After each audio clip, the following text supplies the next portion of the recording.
Hello, hello. It is National Championship Monday. Welcome to part two, or just a continuation, whatever it is, of the Heading Back to the Window show.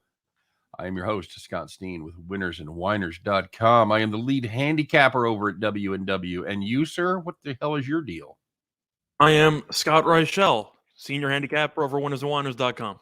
How's it There you going? go. It's going well. Thank you. Seems like we just did this about, I don't know, 3 hours ago, whatever, 4 hours ago. It feels that way. It does. It does. Excited for the game. We talked a little bit about it on our show earlier today. Waiting for people to stop by. We thought we'd just check in, see how the game goes, get a little idea of the game flow to start, and then we'll drop out and come back and talk about it at halftime. Look for some halftime plays, some second half action, things like that. Scott, anything live right now catching your attention in this game? Well, for the actual player props angle I mentioned on the afternoon show, I still like the Bolden overs for receiving yards. I still like it. I still think that just since Mechie's out and since Williams was so dominant in the first meeting, that you will see more attention to him. Bolden, we saw have some success against Georgia. He had 50 plus yards. It was 39.5 this afternoon. I grabbed it. I feel like that line's too low. What do you think that gets you? 3 receptions? 4 receptions, maybe? I would think so, yeah. Right in that I think he'll get there. I'm looking at Brock Bowers. We suggested taking a little sniff on him for MVP, and it has come down from 1,600 to 1,000. So there is some thoughts, at least some minds thinking a lot like I am. I don't know if they're great minds or not, but Zamir White now up to 2,000. Scott, have we got some late Zamir White injury news? Not that I know of, but I am assuming, first of all, it's pretty tough for a running back to actually win this award unless they have a ridiculous game. Right. And I do think that since most of the awards, one thing you'll keep in mind, whether it's a Super Bowl, whether it's random bowl games, the quarterback wins the MVP, about 80% of the time? Probably higher. So I do feel like with White, they use multiple backs there. So maybe they might be using more Cook and less White in this game. I'm a big Cook guy. I think he's very good. So that would be the only reason I could think of. They're expecting some type of running back by committee. Pretty much before this, they had been coupled. They were pretty much the same odds at plus 1,600, and White's gone up to plus 2,000, while Cook has correspondingly gone down to 1,200 or so. Sorry, my props keep locking up on me here. I'm assuming because it's about game time. I don't know what the official game time for this is. Everywhere you looked, it said 8 o'clock Eastern, 7 p.m. Central, and you knew that was bullshit. But you got to include the 25-minute pregame, and you got the halftime show that's going to be half an hour, and nobody cares. Talking to a couple people in the comment section. By the way, if you're watching out there, do check in. Tell us you're here. Say hey. Tell us what you got tonight. That's what we want to know. Of course, I used the FanDuel prop. They had a boost for New York, 40 plus points in this game, plus 100. That line's usually minus 700. $50 max, but you know every bet counts. It'll pay off one of my UFC parlays. Absolutely. Temple 2431 says Bama plus 3 ? Scott, I know you're on the other side of that, and I'm about probably 10 minutes away from unveiling what I've got. I've got a premium on the side and the total, so I'll let you guys know here right at the time the game starts. Well, Temple, the good news for you is that if you do like Bama, at least you got plus 3. I was going to say it got to 3, yeah. Because I'm sure a lot of people who like Bama, first of all, they're mostly taking money line. But if people decided voluntarily to take 2.5 instead of just taking 3, because either they only have one book available to them or they are just too lazy to look, at least you got the best number with the underdog. Yeah, it's pretty much the last I saw was about 3 market wide. There were some spots, DraftKings even 3 at plus 100. Sign up for that. Yeah. So a lot of Georgia money coming in late. Scott, you think that's a sharp money? You think that's contrarian money that's just fading the public? I think that all money coming in on Georgia was sharp. And I do think that even though some of it will be fading the public just from some people playing contrarian, I'm assuming most is going to be from sharp bettors. Okay, very good. Live look in on our IUPUI Illinois Chicago. We are currently 11 minutes left in the second half at 84. Scott, IUPUI has 44 points already with 11 minutes left. I got a bad feeling, Billy Ray. I really do.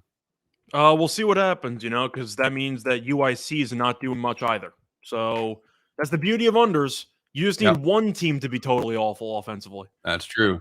David Good says, "Thanks for doing this." You're welcome, buddy. We're going to be watching the game anyway, and now I don't have to annoy my wife and just yak at her endlessly about the game. So yeah, I could yak at you guys endlessly. Summer Sweat makes me feel fine. Says Roll Tide on the money line. Here from Arizona, under 53. I like the under, but it's really tough to take an under when you look at these offenses. I do think that Georgia's defense really could not have played any worse than it did in the SEC title game. Yeah, that's definitely true. I would agree with that. Are you troubled, Scott, if you're a Alabama backer?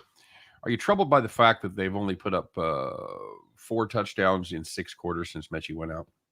You can make an argument that Cincinnati was just a pure matchup perspective, where they knew based on the secondary that Cincinnati had, which is very, very good, by the way, easily one of the top 3 secondaries in the country. Why are we throwing? And they ran for 200 plus yards. So I do think some of it was game flow and matchup based, Right. but that was part of the reason why I have faith in Georgia's defense the second time around. It's because even though game flow was a factor and Bama was kind of coasting in the second half of that conference title game, they really didn't do much offensively in the second half. And I do think that Georgia finally started to generate pressure in the second half. We saw Cincinnati actually have some success generating pressure in that semifinal game. I think Georgia might get after Young a decent amount. And you mentioned the injuries to the offensive line. Yep. And these teams were number 3 and number 4 respectively in getting after the quarterback. You see all these write-ups around. It's like, well, Alabama is is better than Georgia at getting after the quarterback. Well, they're ranked 3 and ranked number 4. So, yeah. You have any thoughts on these ESPN animated graphics? I saw They're showing like a Kirby Smart mixed with a Wipeout theme, and I'm really just confused why you need any of this. But sure, why not? I'll see. I didn't have the sound up, but Temple says, "I watched all your bowl game videos this bowl season. Greatly appreciated." I don't know that we were like red hot on those. From what I remember, we got off ice cold, Yep. and then we really picked it up. I'd say midway through bowl season onward. That generally is my modus operandi, Scott. That's my MO. I just and it's weird because the further it goes, the less I like the games. I love I love the little green grass bowl or whatever, the Jimmy's Drive-In Bowl featuring the 7th best team in the Sun Belt. I love all that shit, but yeah, it's traditionally they're crazy because you don't know about motivation, you don't know how those teams are going to match up with each other. God damn, is that not traveling? Oh, well, close enough. Well, that's why I enjoy the opt-outs, because the opt-outs, even though people can criticize the integrity of the bowl game and whatever, it just makes gambling on it easier. So people can complain about opt-outs all you want. If you faded the opt-outs this bowl season, you didn't win all of them because, for example, Purdue ended up beating Tennessee anyway. You had a couple of crazy games no matter what. But if you generally faded the team with more people out, I'd say you won probably at a 75% clip. Yeah, I'd say that's probably close to accurate. So keep opting out. I'll keep betting on the games. Well, Scott, we've gone another minute without any more points, so that's a good thing. That's pretty good. So well, the Bama game hasn't started yet, so you might go through a couple more minutes before it starts. So we're right at a 122 clip right now. It's exactly 84 points through 30 minutes is exactly 122. So, well, you're either hoping one team blows it open, or honestly, even if it stays close, just a lower scoring, because you don't exactly want a free throw contest at the end. Right. But the game might be so close that they're not going to start a free throw contest. But it really comes down to pace. If both teams continue to play in the half court and slow the game to a crawl, which is what they're doing, then it should be in a decent spot. I just saw missed free throw, miss at the other end, come back, missed 3-pointer. I'm here for all that. There's a 3. Nope. Keep shooting the 3s, I think, boys, because you're not good. David Good from Arizona. Are you on the Cardinals, buddy? Are you a transplant? Are you a Cardinals fan? And if so, can they make some noise in the playoffs, or are they done? I would like to know somebody with intimate knowledge of the Cardinals. Because are you a fan of when teams play the other team 3 times in a season, or do you like to see more parity in the first round? It's nobody's fault. It's just based on seeding. But I am curious if you have any thoughts on if you're excited for Rams Cardinals Part 3 or Bills Patriots Part 3? Or you'd rather see more mixing and matching? I'd probably rather see more mixing and matching. The problem is you kind of get in a rut based on what's happened before. And with this crazy season, you've got to really go back and look at what injuries, what the weather was, where they were coming off of the bye, things like that. So you can't just say, well, this happened, so it's going to happen in the third game. I feel you. You can't. And we're off. Oh, you're running ahead of me, aren't you? And I'm going to have to pause it. So I'll tell you what, I'll make it fair. I just paused it right when the fair catch happened. You can just let me know when your things kick off. Right. They just started to show a Bryce Young graphic. I'll hit the play button from there. We're not that far. You're not that far behind me, buddy. I'm going to tell you when they. I'm from KC. I'm a Chiefs fan. Oh, there you go. Represent Chiefs Kingdom. That's what I'm talking about. Excellent, David. Excellent. Just let me know when you see the Bryce Young graphic. All right. Did they kick off yet? Oh yeah. He's up to the line of scrimmage. I'm just looking for the graphic. But he's up to the line of scrimmage. Yep. For the first play or for the kickoff? For the first play. And okay. Then I paused it already. They already showed the Young graphic. Okay. Then there's the snap. Okay. There's the snap. Okay. Yep. So you're ahead of me. All it's fine. We'll work it out. It's fine. All right. Okay. There's the snap, handoff, and Robinson gain of about 5. Okay. So my official plays tonight, Scott, I changed from our video. The injury news and the line movement got me. I went with Georgia and the under for my premium players today. Okay. The more I saw the bets and the more I saw the injury news there on the right side of the offensive line and the defensive backfield, I went against all the trends, everything that says Saban wins in these spots and Alabama wins in these spots and Kirby Smart can't win the big one and everything like that. And I went Georgia plus the 2.5. I'll gladly took the 3 here at game time. So people are forgetting Georgia now is the state of champions because the Braves lifted the curse. They finally won a title. Right. And there's Bolden. That's a gain of about 12, 10, yeah. 10, 11. All right, good start for my prop. Yeah, not bad at all. What's your yards? 32.5? 39.5. Mm-hmm. So I said about 4 receptions. That's about 4 receptions. So I'll take it.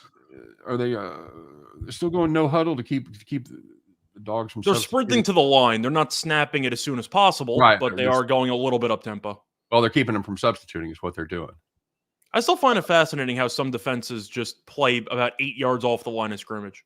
I feel like you can just turn and fire it to the receiver for like a 3-yard gain. And was that a fumble? I saw the ball come out. I don't know if he threw that. Oh, that's good there. I don't know if he threw it or not. I did see the ball fly forward about 5 yards. Well, that would be a fortuitous start from my side if that's what the situation is. Temple's on the Bama team total over. Okay. They're calling that a touchdown, my friend. We're going to take a look at it. Well, they have to call it a touchdown on the field because it automatically goes to reviews. And I understand if it's a fumble. I understand how all that works. They don't always let it go, is what I'm saying. Well, that's the point. Is that if they call it incomplete and it turns out to be a fumble, you kill the return. So you kind of have to call it a fumble on the field. Again, I get exactly what you're saying, and I'm telling you, they don't always do it. They don't. Especially I'm kind of happy they did. Let me see the replay here. I think he threw it. I didn't see what. Really? It should be intentional grounding, but I'm pretty sure his arm's going forward. Well, okay, this is the one I want to see. Yeah, that's a throw. Tuck rule. It should be intentional grounding because there's clearly nobody there. But they're not going to call that intentional grounding. He threw because he's got a hold of his upper foot. It was a tactical play by Young who decided I'm going to save the 5 yards by throwing it into the dirt. He's clearly throwing it, but yeah. I agree. I think it's going to be we got 3rd down coming up. Inconclusive evidence, the most dangerous term in sports. But I personally think that's incomplete. I do too. I agree. As much as we want it not to be true, I think we're going to have to be faced with 3rd down here. Yeah, that's exactly what we wanted to start the game. About the 4th play, just a nice 3 or 4 minute delay as we're just starting to get rocking and rolling here. Yep. But they're showing a replay of the thing. The guy in the slot for Bama was wide open. As soon as you snap it, because they're playing so far off. I'm surprised more teams really don't just have either a quick crossing pattern, a slant, or even just you tell the receiver to stand there and catch the ball. It looks like they're just giving you a free 4 yards Yet nobody ever throws it quickly to the outside. Not very often, do they? I feel like they should. Defense is just handing you yards. I agree. Temple says that's not a fumble. Yep, we agree. It's not. But We'd like it to be, but it's not. Now, have we seen shit called like that surprises us? Yeah, but yeah, I've seen dumber things. If I'm voting on a jury, that's third down. Sorry. Mm-hmm. I would take intentional grounding though. So that's the thing. They never call intentional grounding. For all these reviews, they just go incomplete. They ignore the fact that nobody's in the area and it should be grounding because he threw it about 2 inches in front of him. But they never call grounding on that.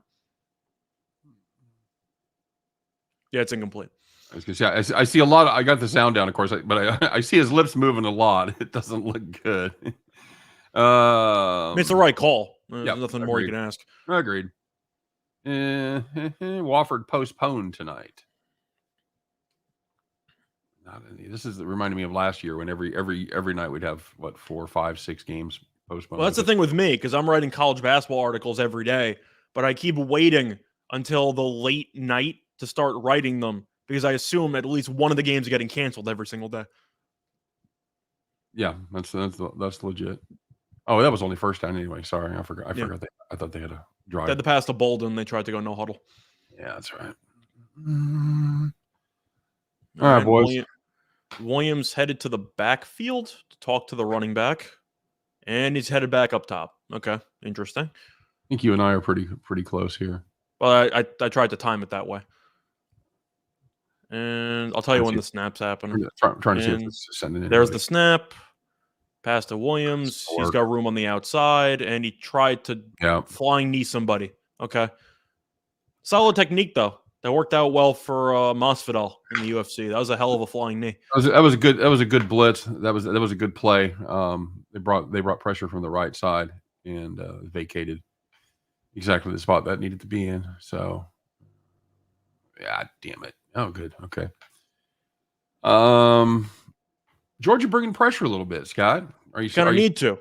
That was the story of the first game. It was the offensive line versus the defensive line between these teams, and Georgia's defensive line really did nothing for the first 2.5 quarters, 3 quarters. We saw them bring more pressure in the second half, so I'm not exactly surprised. That's the, let's just say, game plan for this one. But Bama's been moving it. We're going to see what happens. But so far, you had an almost fumble and sack, and they've gone after Young a few times, which is definitely a promising sign.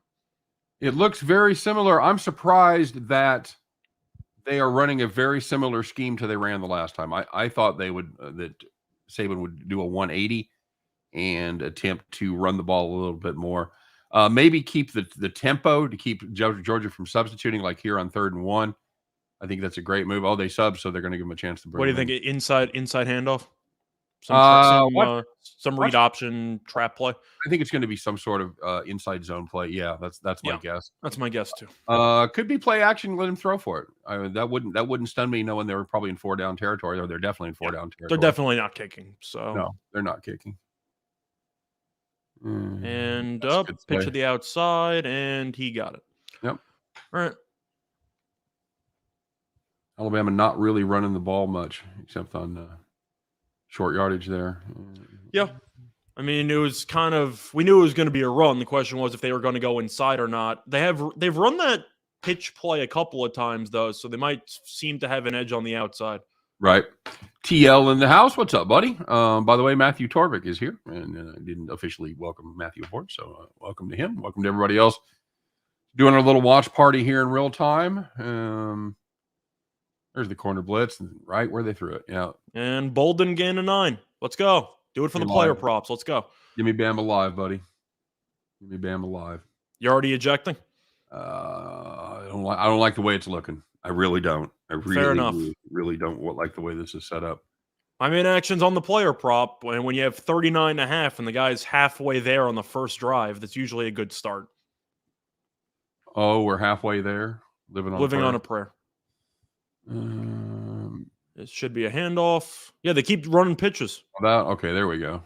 Well, I don't know if he got it. I think he's half a yard short. He didn't, but he got close. He did a good job of getting back to the line there. Got closer than he should have. Yeah. That's the kind of plays you got to make. You got to keep him out of 3rd and 1.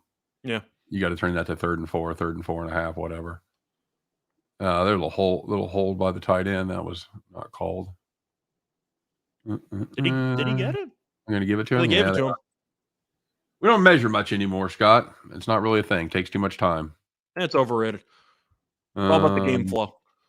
Yeah, Temple. I'm not quite jumping off yet, but I'm finding out where the edge is. I'm putting on my jumping shoes. I'm just chilling. I'm just hoping Bolden catches another 2-3 passes, and you let him go. That's the play you need.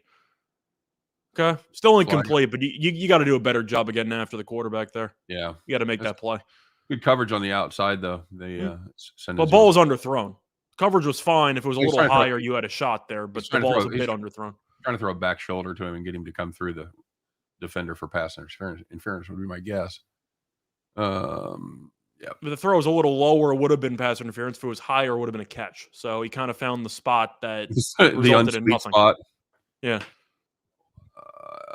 In Arizona, we can't do player props at college. Is that common? No, not. Although I'm not going to speak to each individual states because I know states have a. There we go. Finally played a little bit. God damn. Even when they play good defense, they can't keep them from getting 4 or 5 yards. It seemed like they keep falling forward. Yep. Yeah. Not a good sign. Curdy Flurries had interference on that play. I don't think so. It's close. I don't think they're going to. You can call PI on any play when the defender doesn't turn his head. I really didn't see much contact there. That seemed fine to me. And they're sending the house and incomplete. All right. He was open. Miscommunication. This is definitely a kick. Yeah, they're not going for it on 4th and 5.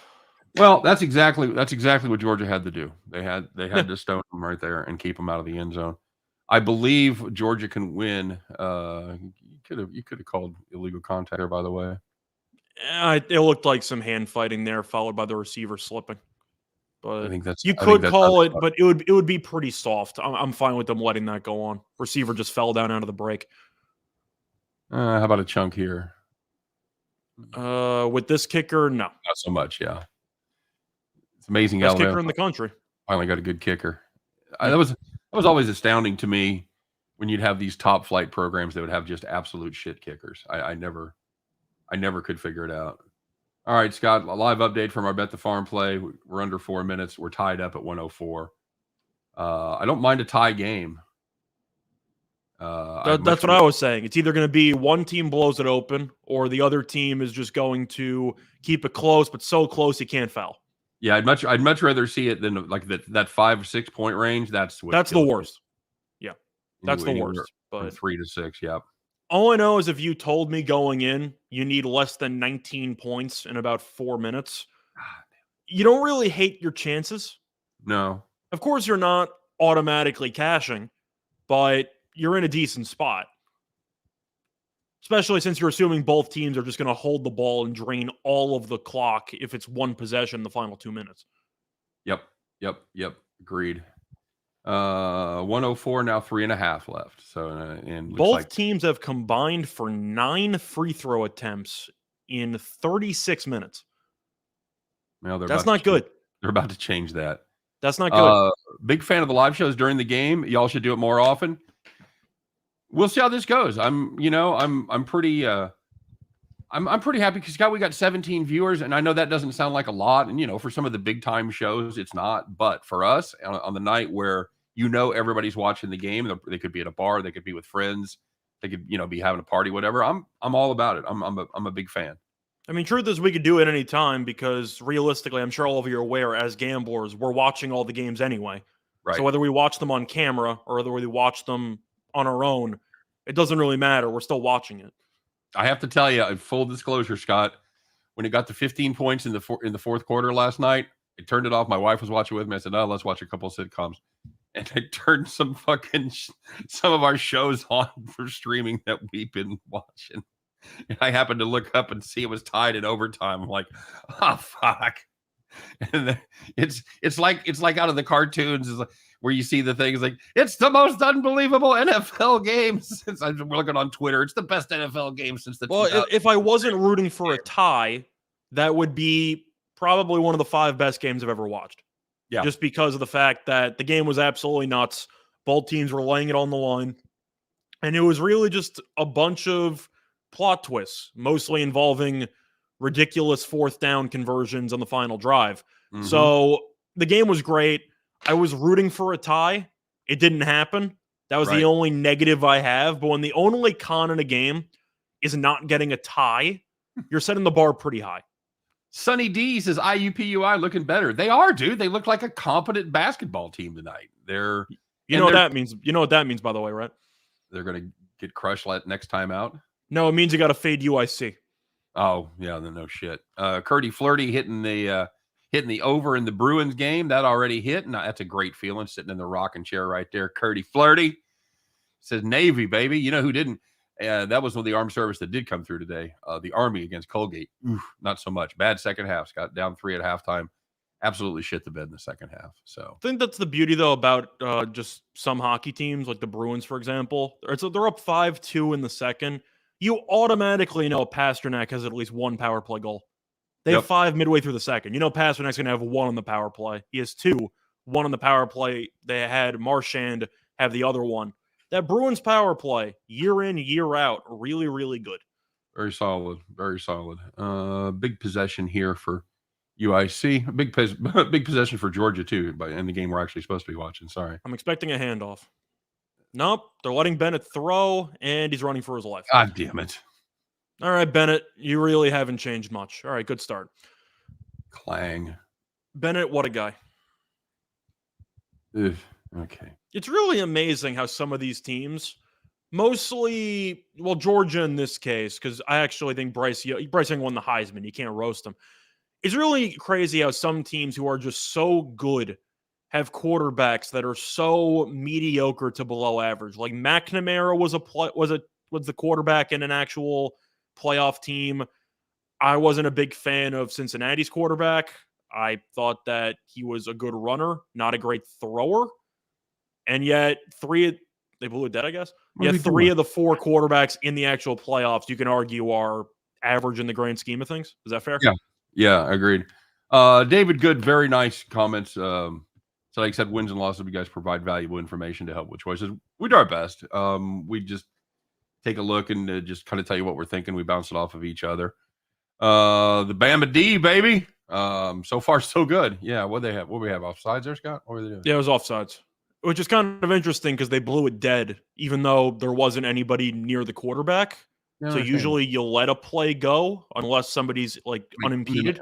Unless they make contact or they're unimpeded, right? Then it's encroachment. Yeah. So, yeah, I don't get it. I don't know. It seems a little inconsistent. UIC at the line 110, 213, going, well, you got to go, boy. There you go. That'll play. Oh, and for fuck's sake. He got it back, but I don't even know how you managed to drop the ball there. Was he playing basketball? Is that the one where you had to fucking dribble it like that, like rugby? Are you a fan of that movie? Dribbled it at basketball? It had its moments. It's a hell of a game for 4 people. I've played that game several times. It's a lot of fun. You played basketball? Yeah, of course. Of course. Well, fuck, we never played it. I went to basketball camp for a couple of years. I mean, it's the simplest rules ever. You're basically just shooting from different spots. If you've seen the movie, you know what I'm talking about. But yeah, it's a good way to play kind of like a hybrid game of horse. Okay, fair enough. Curdy Flirty says, here comes the pick 6. Hey, that word out of your mouth. That was just delay a game. So, timeout, Georgia? Nope. Delay a game. Bennett, you have one job. Where are we at here? It's off the board. They must have fucking punted. God damn it. Bennett, you gotta...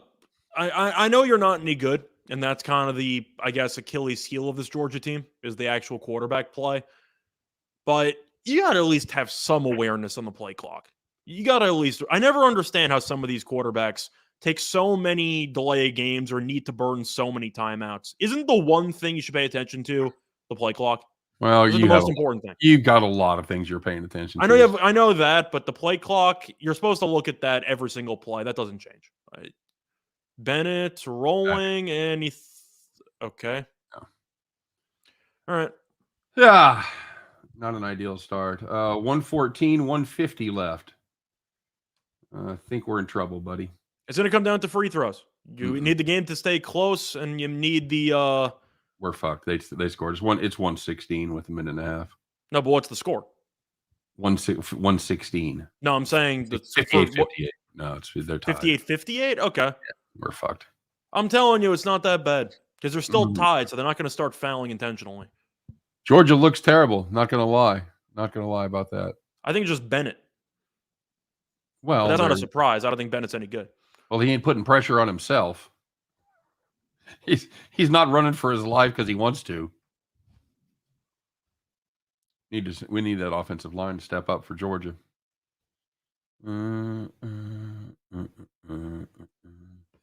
right, commercial on that one. Yeah, we need a couple of dry shots here, Scott. Well, I'm trying to do the math. You said 130 left? Yeah. So assuming that they drain most of the clock, you're looking at around 3 to 4 possessions. Yeah, I'm guessing 5 possessions. Yeah. A miss on the next drive, a miss on the next shot or possession would be huge because that's already 25, 30 seconds off the clock. Especially if they were. And this is UAPoe has the ball and they're horrible in pace, so they're not gonna push it at all. But UIC is also bad in pace. But in a game this close, I'd be shocked to see any fast break of any kind. Yeah. Just for the record here, it's now Alabama -1.5. 47.5 is the number. So you've already seen the total drop 4.5 points. Well, I said I like the under, so I'm not surprised by that one. Switch. I think it's not a bad time to take Bama in the over. We'll see. Georgia may not be able to contribute much on the offensive side. I think that's what people are looking at. So we'll see. I was surprised. You surprised they didn't try to run the ball at all? They had one run in there? Well, they had the quarterback runs. They had 0 designed runs. No, I feel like if you're expecting a run, Bama's expecting a run. So you're hoping maybe for the big play to start the game to shift momentum entirely. Didn't happen. Instead, Bennett took a sack. It was the opposite. But you were hoping that you might be able to fool them on the play action, take a deep shot, maybe to Pickens one-on-one on the outside. Just didn't work out. Bucks suck. What are the Bucks doing right now?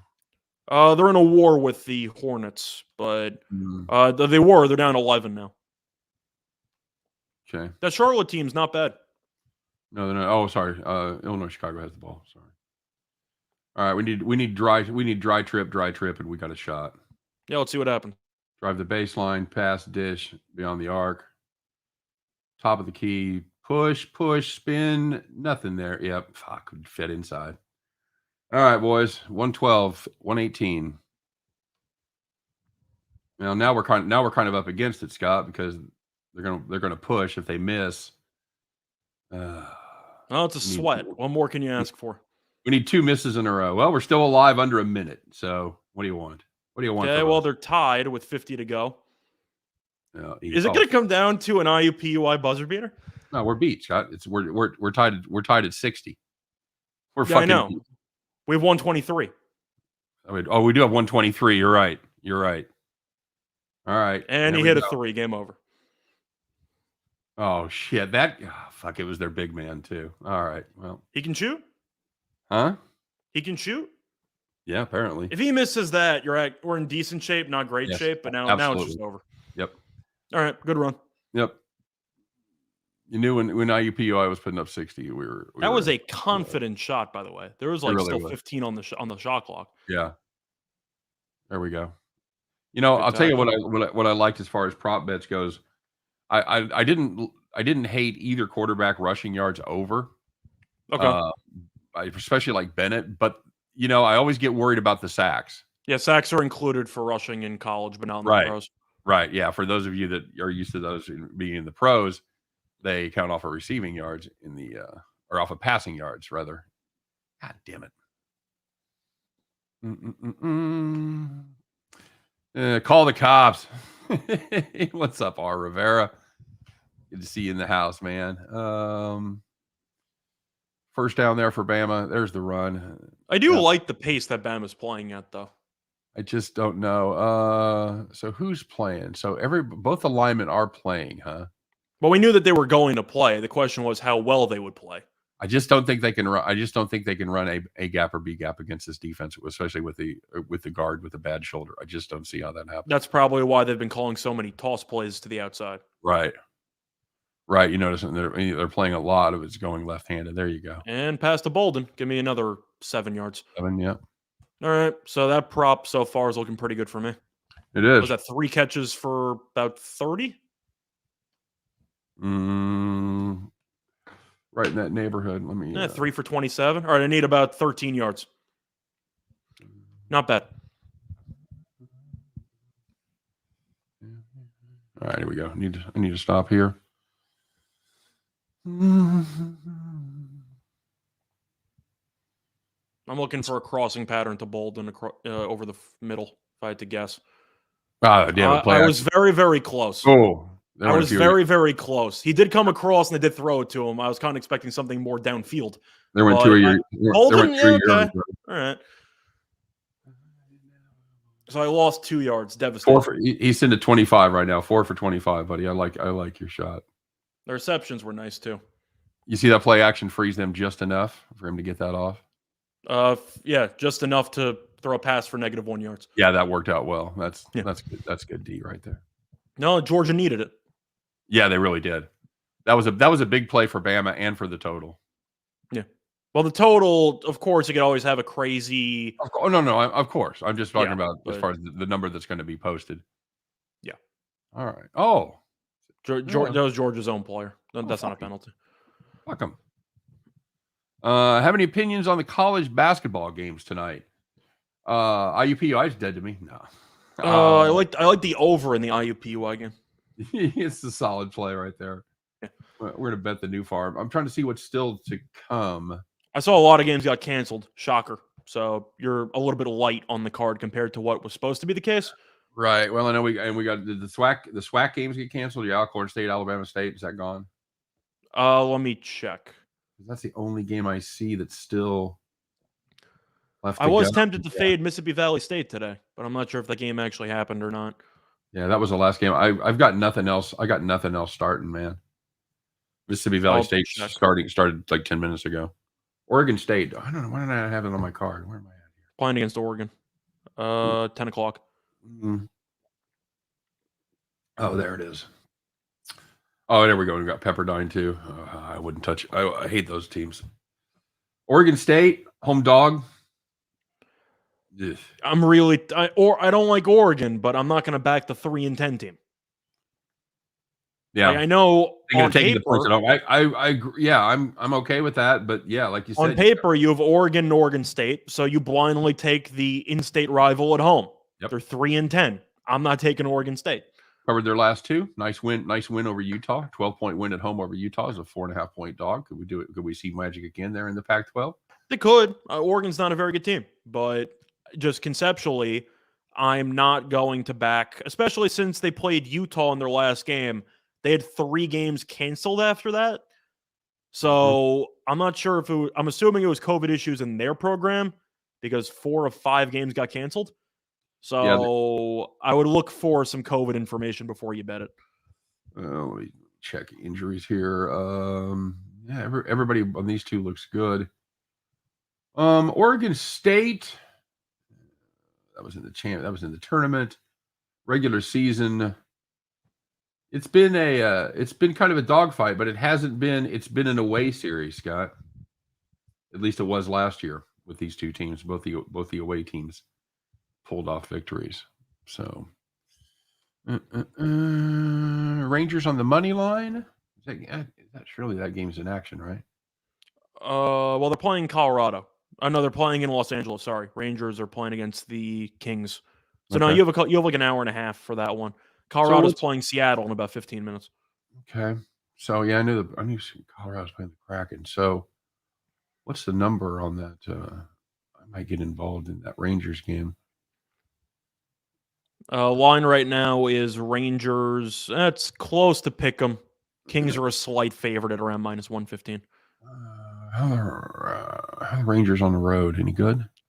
13-6-2. Yeah, that's pretty good. That'll play. Yeah, I believe so. I'm not. Kings good at home. 11-8-2. So if you're looking at money lines, they're 11-10. Fair enough. All right, here we go, boys. There's a run. That's a yard. That's a yard you didn't have before. On our way. All They'll smack the Kraken. They should. Colorado walks into about 4 goals a game. People talk about McKinnon, who's been crazy for the last couple of weeks. Cale Makar is such a good defenseman, and I have to assume he's the favorite to win the Norris. I would bet on him to win the Norris because he just puts up highlight goals as a defenseman all the time. I forgot the exact number. I want to say is 15 goals in like 20-something games for a defenseman. That's of course, crazy. they get to see Grubauer tonight. Oh, for fuck's sake. Grubauer is a goalie who I was never really a fan of. I know he was a former Avalanche goalie, also on the Capitals for a bit. He was good. He was in the running for the Vezina last year before he got COVID. But I've never been a big fan of Grubauer. Fair enough. By the way, I want to tell everybody apologies for the dimmer lighting. I've got lights and everything set up for my normal broadcast. I just didn't want to stare at them for 4 hours because they're like legitimate TV lights. So if anybody's wondering what I look like, just watch the video from yesterday. Yeah, it's the same. All right. Oh, that's not good. Oh, there we go. Okay. Oh, Can Bennett make a throw? No, he cannot. Not even close. Not even close. Jesus Christ. Truth is, I think it was better off he short hopped it because you had about 3 guys who would have jumped it had the throw been any higher. Cavs -5.5 tonight, bud. I don't like the Kings, so I kind of have to like it. Of course, the Cavs played yesterday, lost handily to Golden State. Golden State's just a different team. The Golden State's so good. There's really not much to add. But Sacramento lost to a Portland team pretty handily, a shorthanded Portland team. I think the Kings will look better tonight, but I am really not a fan of the Sacramento team. The Cavs have the size on the interior. I think Garland's a good point guard. They just have more weapons, and unlike the Kings, they actually play defense, which I think matters. Yeah. So, yeah, I don't mind the Cavs there. That was a dumb fucking play. Hey, why don't you just take an extra 15 yards? Okay, I don't know why he didn't even like knock the ball out of Bolden's hands though. He caught it anyway. Just ridiculous. He had the over. Avalanche first period 3-way -117. Don't hate that. I don't mind it, but I feel like you might just be better off taking some type of team total over or something. Because if you're expecting the Avalanche to score early, they're probably going to score often. I don't exactly expect them to let's just say take it easy on them in the second and third periods. Bucks playing 2 versus 8. That's never a good thing.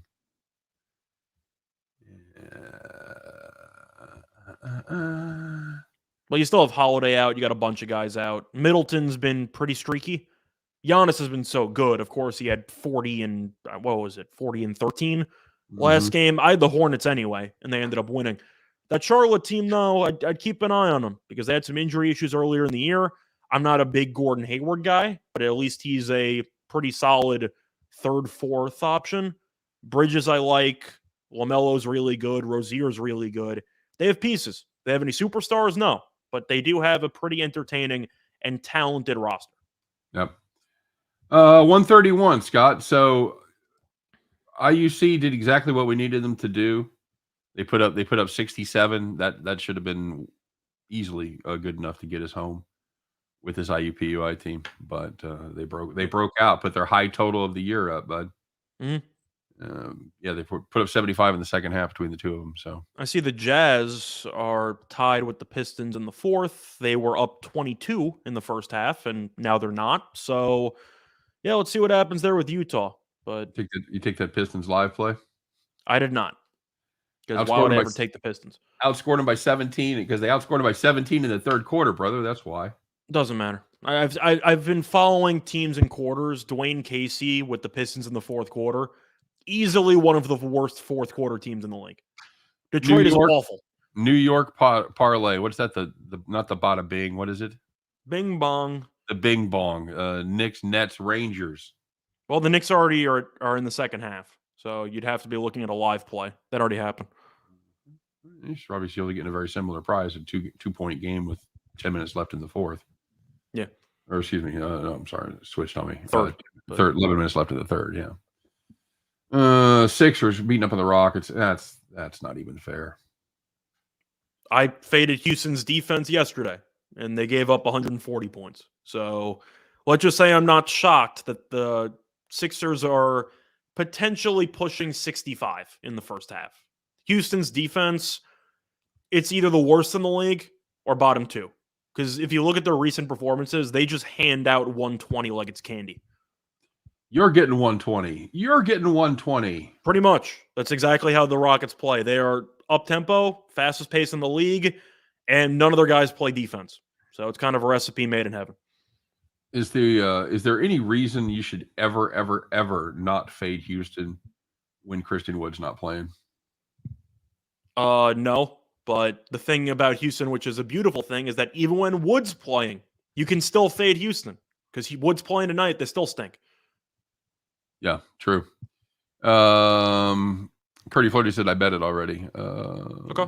I like the Knicks tonight. I don't know if they're going to cover the number, but I think they're going to. And it's a really bad spot for San Antonio. First of all, they're not a good road team. Second of all, you play in Brooklyn yesterday. The game goes to overtime. So you have to play the extra amount of time. You're already an underwhelming team. The Knicks really should win. People talk about MSG being a great home court environment. They're 9-11 straight up at home. They're really not a very good home team this season. But I do think that the Spurs should show signs of fatigue in the second half of this game. Somebody said this is a person after my own heart here. Said the over is already dead. Already dead, Scott. All it takes is one pass interference. No, wait a second. It's not the NFL. They don't give you 60 yards for that. That's 15. We talked so much about that game. We didn't even talk about that horrible call from the. Oh, you mean the end zone on Zay Jones when he took a dive? The ball was 20 yards over his head. Uncatchable just mean nothing anymore. Is that not a thing? They got rid of it. Uncatchable, I feel like, is a judgment call that needs to be present. That should be a block in the back on Billingsley. Shove the hell out of him. But still, I don't know how you call that. At no point was that throw catchable. I don't even think Jones knew where the ball was when they threw the penalty on that. Agreed. Somebody said I Super Slice said I took Bama tonight. I couldn't help it. You know what? That's how I had it capped on my video. And you looked at all the trends. You looked at all the Saban shit. The 25-1. Their record as an underdog. They've been an underdog 3 times since 2019. They won by at least 13 each of those games. What they did to them in the last game. Everything, every peripheral thing pointed at Alabama, but I just looking at the line movement and looking at the injury list, I was worried about Georgia being able to snap back because you see a lot of times, for every time you see 2 games like the Chiefs played against the Raiders where they win one 41-9, they win the other one 48-13. For every time that happens, there's a completely different result just about as often when you see one team win by 30 and the other team comes back and wins. You're like, how the fuck is that even possible?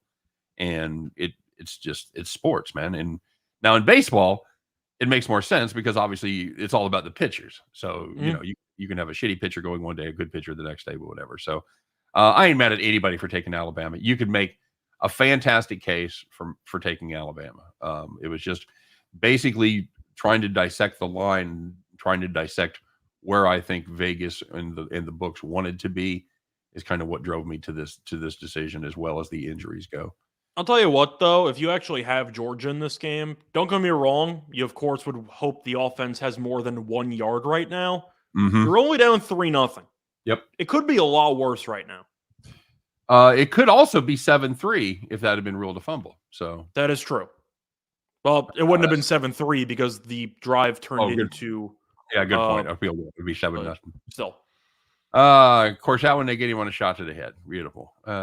Just took the game under 46. I don't hate it. I've got it on Bovada. I got it on Bovada at 44.5. So now 43.5. So yeah, if you got 46 there, super. What's the hands to the face call though? What is that? 5 yards because they're inside their own 10-yard line. Yep. Okay, 4 yards, whatever. I hate the Raiders. I'm happy when Derek Carr or any Raider is terrible. Got to give Carr props though. He delivered. As a Chiefs fan, he delivered though. I got to give him props. It just prolonged their agony. All right, that's a solid first down run. That's a solid run at 1st and 14. That's what you have to do right there. So what is that, 2nd and 9? Yeah, roughly 2nd and 9, 2nd and 8, something like that. That's exactly what you have to do. I would not put Bennett in the end zone dropping back with the way that pass rush has been. I thought you were just going to say because Bennett tends to run backwards whenever he's pressed. He does kind of have that habit, doesn't he? He does. You can really just keep an eye on Bennett anytime he's pressured. He's guaranteed to run backwards by about 3 yards every single time. Did a nice job picking up the blitz there. That's a good play. That's a good play. First down. That's what they needed. They finally got a first down. It's exactly the play they needed. That gentleman is big, by the way. It's a huge human being. Yeah, it really is. There's really one thing that you always underestimate. It's when you see athletes on TV and then you see them in person and you just go, I didn't know they made people like you. What are you, 6'7", like 280 pounds? Like, I didn't know people like you existed. Yeah, I know. I was hosting a show in Kansas City one time. We had Willie Rofe on as a guest, and it's just, it's a fucking mountain, dude. Put some respect on that. Hall of Famer, Willie Rofe. He's fantastic. Little Mahomes there. Got him. Oh, that's a catch. That's a catch. That's a hell of a catch. That really is a catch. Holy shit. If Pickens, of course, he had the torn ACL previously, but guy can play. I'll tell you what, though, if the throw is a little bit shorter, he might have been gone. But of course, you'll take the free 50-something yards. Had to step on him, dude. Had absolutely. He might have been gone. One might have caught him from behind. It looked like one was closing. Sorry, they're both one. It looked like Alabama one was closing in on Georgia one. He's looking. That's a nice catch. He thought he had safety help. Yeah. Well, that's usually how most coverages break. People always blindly blame the corner. Usually it's a miscommunication between the corner and the safety because he was expecting help over the top, so he's shading a certain direction, usually find a little hole in between the corner and the safety. Yep. And they I'm watching the replay again. It's a hell of a catch. Oh, yeah. 100%. That is just Pickens doesn't have much speed, but he's going to be a decent jump ball, deep threat. He'll probably be a 3rd-round pick if I had to guess. Yeah, that's right in the ballpark. You know, we were talking in my chat group yesterday, Scott, about why you would ever draft a running back in the 1st round after watching the Chiefs play yesterday and watching the backup running backs just, fucking go nuts. Oh, for fuck's sake. Come on. I was going to say that's a rhetorical question. By the way, that play would have been blown up hugely. That's the best thing that could have happened there. I'm a little bit confused, though, because I didn't think Bowers got the first down. What? The play prior. It was a yard pass, but wasn't even close. I didn't notice. I saw the guy injured on the floor. I thought he was a yard short. My bad. Yeah, he's good. Okay. False start everybody but the center? Or is that everybody but the center and guard? I think Anderson was all over that play. They might have been able to get wide, but we'll see. We'll never know. They got to snap it once because you have the abridged play clock. Bennett, keep an eye on the play clock, please. Oof. All right. Handoff. That's a hell of a play by 94. What the heck? Okay. Mid block just absolutely shoves the guy. Okay, that's a nice play. That's a quarter in the books right there, guys. There you go. 3-0, just like we called it. I like the under. So we'll see. I thought they were core. I really thought you like the over. Huh? I thought you said you like the over in the video. No, I told you. I told you. You flipped both. Of course. I thought. Oh. I still think they're correlated. I still think Georgia's correlated with the under. Alabama's correlated with the over. Obviously especially the way this game started out, that may not work out that way at all. It could be Alabama 21-17, but I really thought it was a correlated situation. He got knocked backwards. Yeah, he did. Easy under. Oh man. No. Don't do that yet. Yeah. I still think the game's going to open up a little bit. I don't exactly expect a 17-13 final, but the 50s seemed a bit high to me. Let's just say after the first quarter, they seem really high to me. Agreed.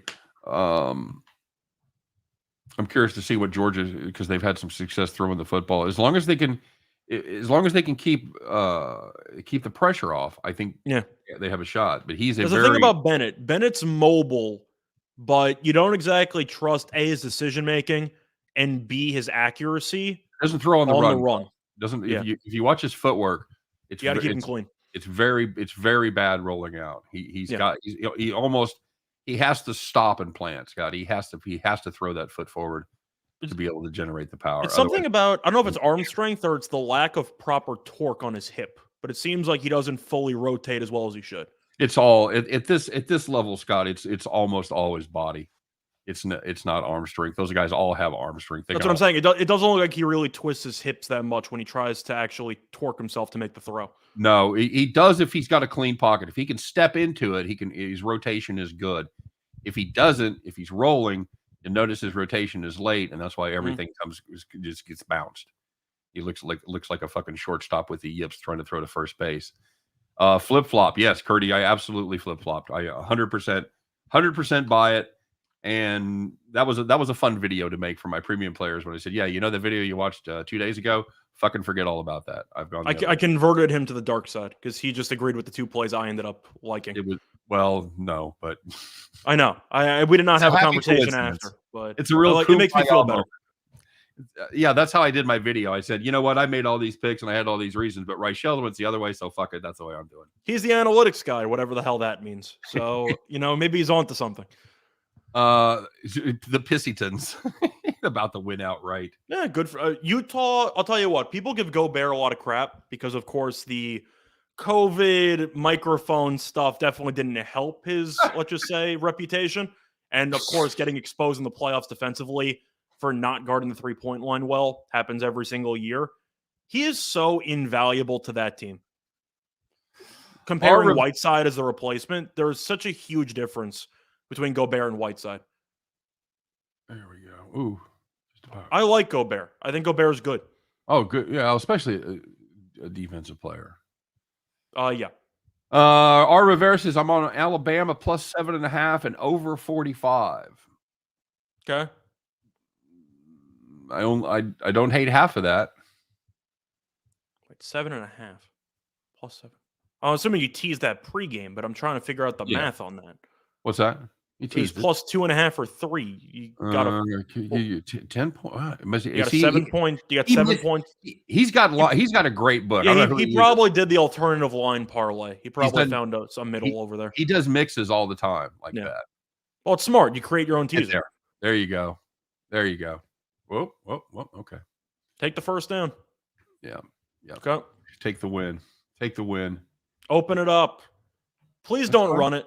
Please. The ground game hasn't worked. Just let Bennett cook in 5 wide. They're gonna run on first down right here. They probably will, but I would be pretty happy if they threw it, and of course they run a gain of -1. Just let the guy throw, man. You're going you have a 1 guy in the backfield. You're going 4-5 wide receiver. You've actually been doing well. Why would you just go with a default run that hasn't worked the entire game? Bounce it, son. Bounce it. I don't know if it's a matter of bouncing it. I think he was screwed anyway. I just don't like the play call. Listen to me, man. I was second team all city fullback. I know about bouncing. I carried the ball 3 times in 3 years. Caught 1 pass. Did you bounce it at all? I didn't. My job was not to bounce anything.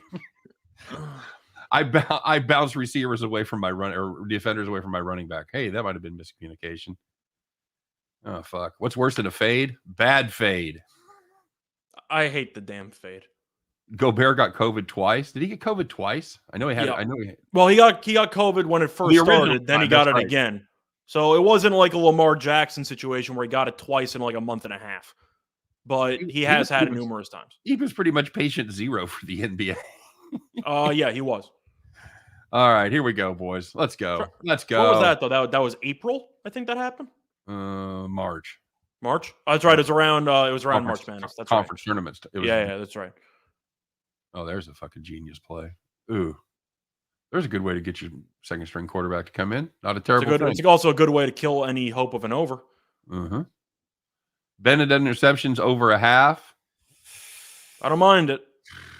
If Georgia cannot run the ball, then he's going to have to make a bunch of throws. I mean, he'll make one stupid throw. Oh. Do you think that was designed? Do you think it was a one read? Take it if he doesn't. It was a read. They dropped into man and left the middle open. He saw it. Okay.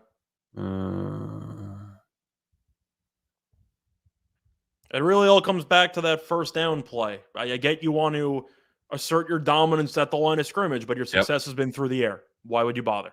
Play action, buddy. Play action. Mm-hmm. Or run something outside. Let your speed do the job. Try to seal the end. Run and for God's sakes, run away from Anderson. Holy fuck! I don't hate Bennett interception. I hate losing a quarter of it, but then again, he didn't have one in the first quarter. So Mississippi Valley State already down 6 points in the first 3.5 minutes. That's pretty on brand. I think that spread was 18. I think I've just 17 or 18. Yeah, I've just got a live number on it, but yeah, I think It's up to 20.5. Oh, so no live number on the Ruse? No Ruse? Jeez. I see a line. I see Kansas City -5.5.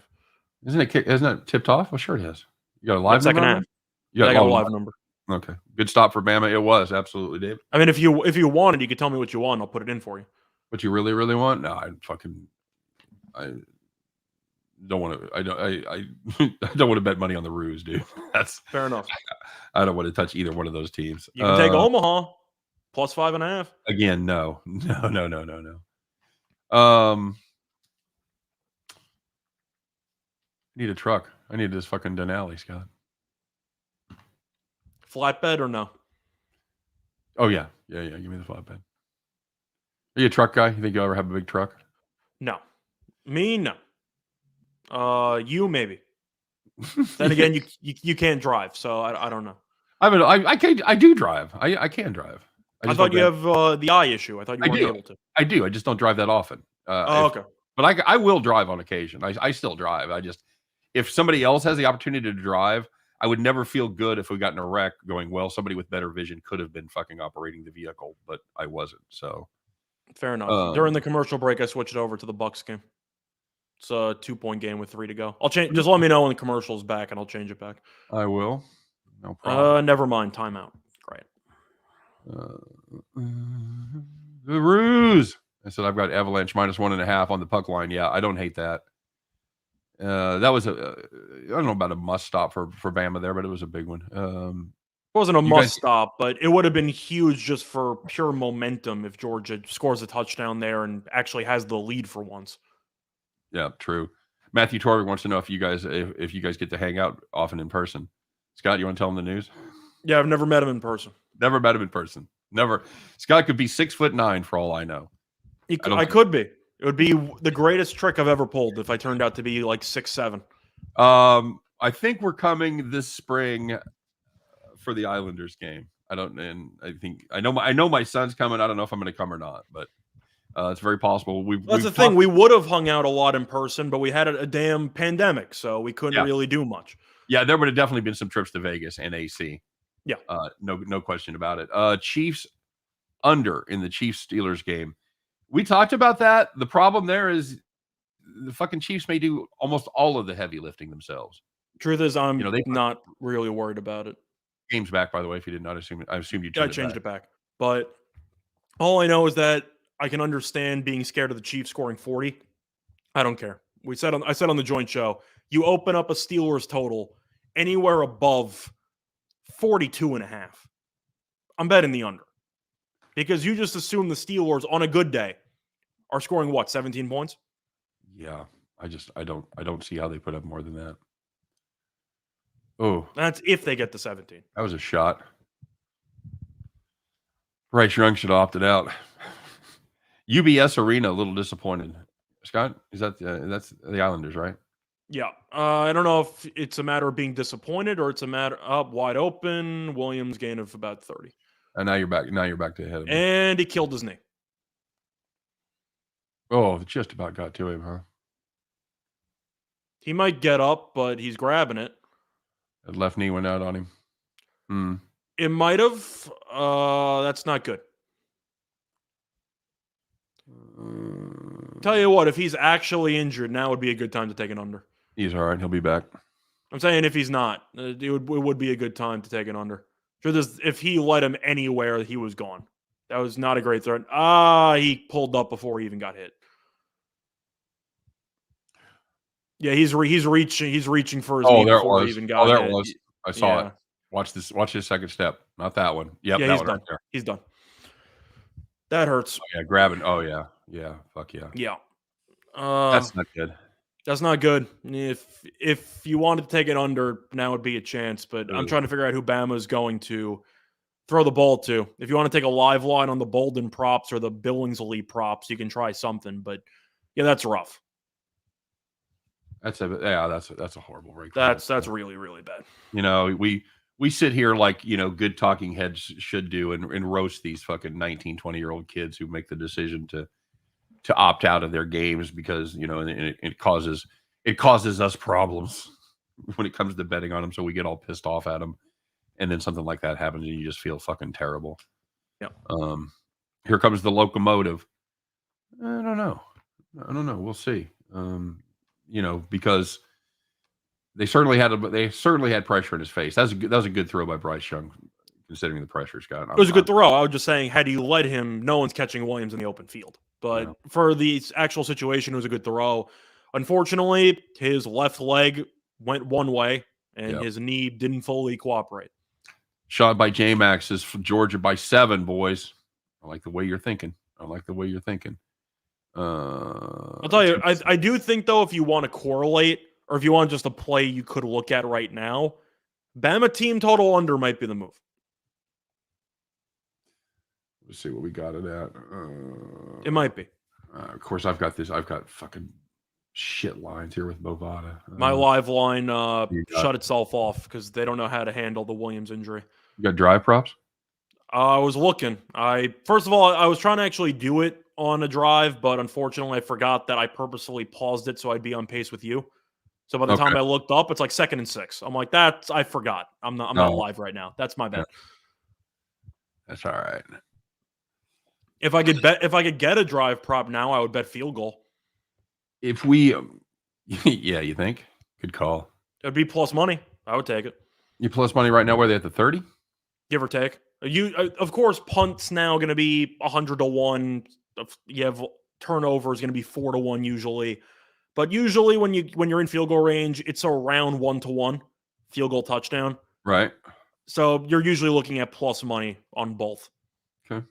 So it'll probably be short. It'll be plus 120, plus 130, but it all spends the same. Just like those college basketball plays when you're in NFL day. Yep. But so once again, somebody was just like, I can't believe you took the Timberwolves team total over with the NFL Week 18. I'm like, I can't believe I picked a winner on the NFL. Like, what do you want me to do? My job's to win.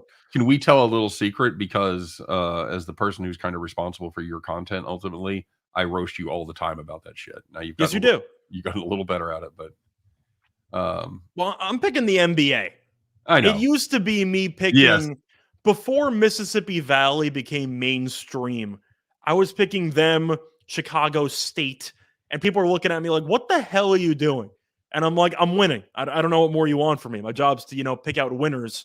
So if I could give out Ukrainian ping pong edges, I would do it. That's what I'm trying to say. I'm telling you, if I could find a place for stats on table tennis, I could bet it. Yeah, I'm sure you could. But it's the one sport that I actually played with a great deal of success. Well, I don't know. I played college football for a year, sort of. Yeah, Williams actually on the sideline. He's clearly done, but I'm surprised they haven't just taken him to the locker room already. There, he's walking. He's coming back. That doesn't mean anything. Coming back. Walking. The fuck it doesn't. He's coming back. I don't think it means anything. I saw Klay Thompson walk around when he tore his ACL against the Raptors in the finals. It doesn't mean anything to me. Ride the Dayton Flyers, fade Arkansas Pine Bluff. That's all I've got. Not a bad idea.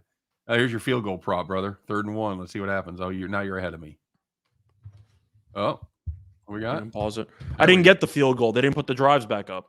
Bastards. Illegal procedure. 3rd and 6. False stat. Same thing. Or is this in Boston? False stat.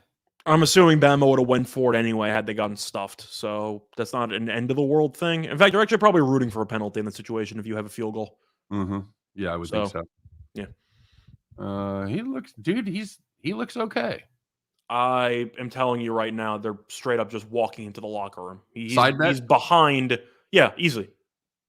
He's literally behind the field goal post. He's clearly going to the locker room. I know he's going to the locker room. No, I'm not saying he's coming back now. Oh, you're saying No, if he comes back in this game? Yes. I don't know if I want to fully gamble on the injury of a player, but I'm going to win. So I don't know what odds you want, but I'll take it. You don't want to gamble. Well, you know what? It's a kind of a dick thing to do, but I'm telling you right now, he's done. That's a bad if you want to bet it, I'll do it. I'll win. No, you know what? I'm not going to bet on the demise of a young man. I really think he's coming back. Just saying. I think you're 100% wrong. So if you do want to bet it, you can text me what you want to bet, and we'll pretend we didn't actually bet. But I'm telling you, I'm gonna be right. And he drilled it. He didn't drill it, but he made it. This kicker is going to the NFL. Guaranteed. Yeah, that's probably true. So 6-3, 11 minutes left. Are we surprised? Massive sweats for first touchdown score. Mm-hmm. Scott, the comment section tends to agree with you. You could tell when he got injured. He immediately grabbed the knee. He's done. It's unfortunate. He's a great player. He'll still go top 10, especially now that ACL injuries have, I'd say, a greater % chance of full recovery because of advancements in science and surgery and all that stuff. But it's all about the laparoscopic, where you don't have to, where you can hit it with the scope instead of fucking have to cut it open. I'm just saying, when you grab your knee pre-contact after a cut, you're probably screwed. It's the bad. That's all I'm saying. I agree.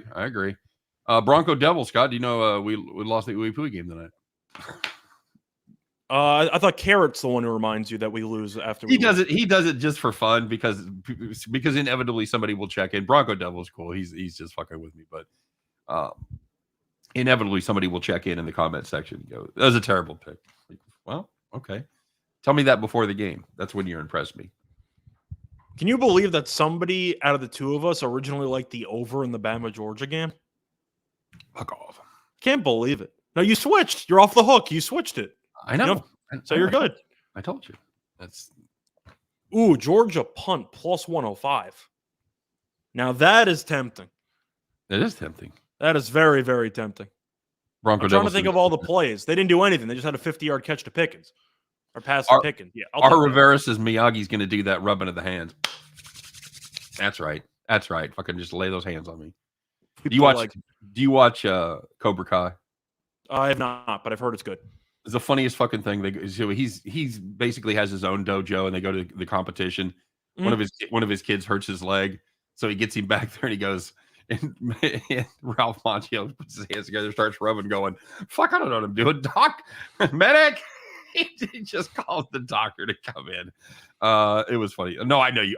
Bronco, I know you weren't calling me out. No, dude, I know you were just fucking with us. Yeah, it was. We watched the end of it in real time. We had a shot, but they got hot at the end, and pretty much all of the second half there for him calling out that haircut. For the record, I do have punt on this draft.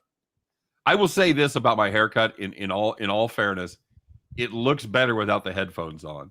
With the headphones on, it just pushes everything down. Somebody said it looks like a toupee. All I can say is, if I was going to get a toupee, I hope it would look fucking better than this. So there, let's try this. Yeah, see? Perfect. Much better. You guys are going to be so mad when this over hits. What's up, Crash? Good to see Crash in the house.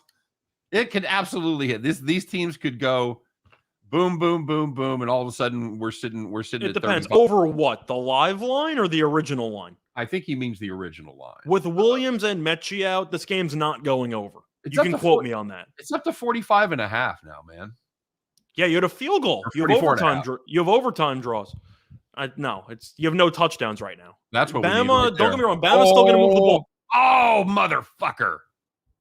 Bama's going to move the ball, but the issue is the lack of big plays. And I feel like without Williams in the lineup, and now that you have Bolden and Billingsley as your main receivers, I'm assuming you are going to, let's just say, struggle to generate many chunk plays. Gotta run the ball. They're gonna have to run the ball, and I don't know if they can do it.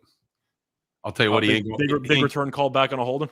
Yeah, he ain't going for 200 like he did against Cincinnati. I guarantee you that.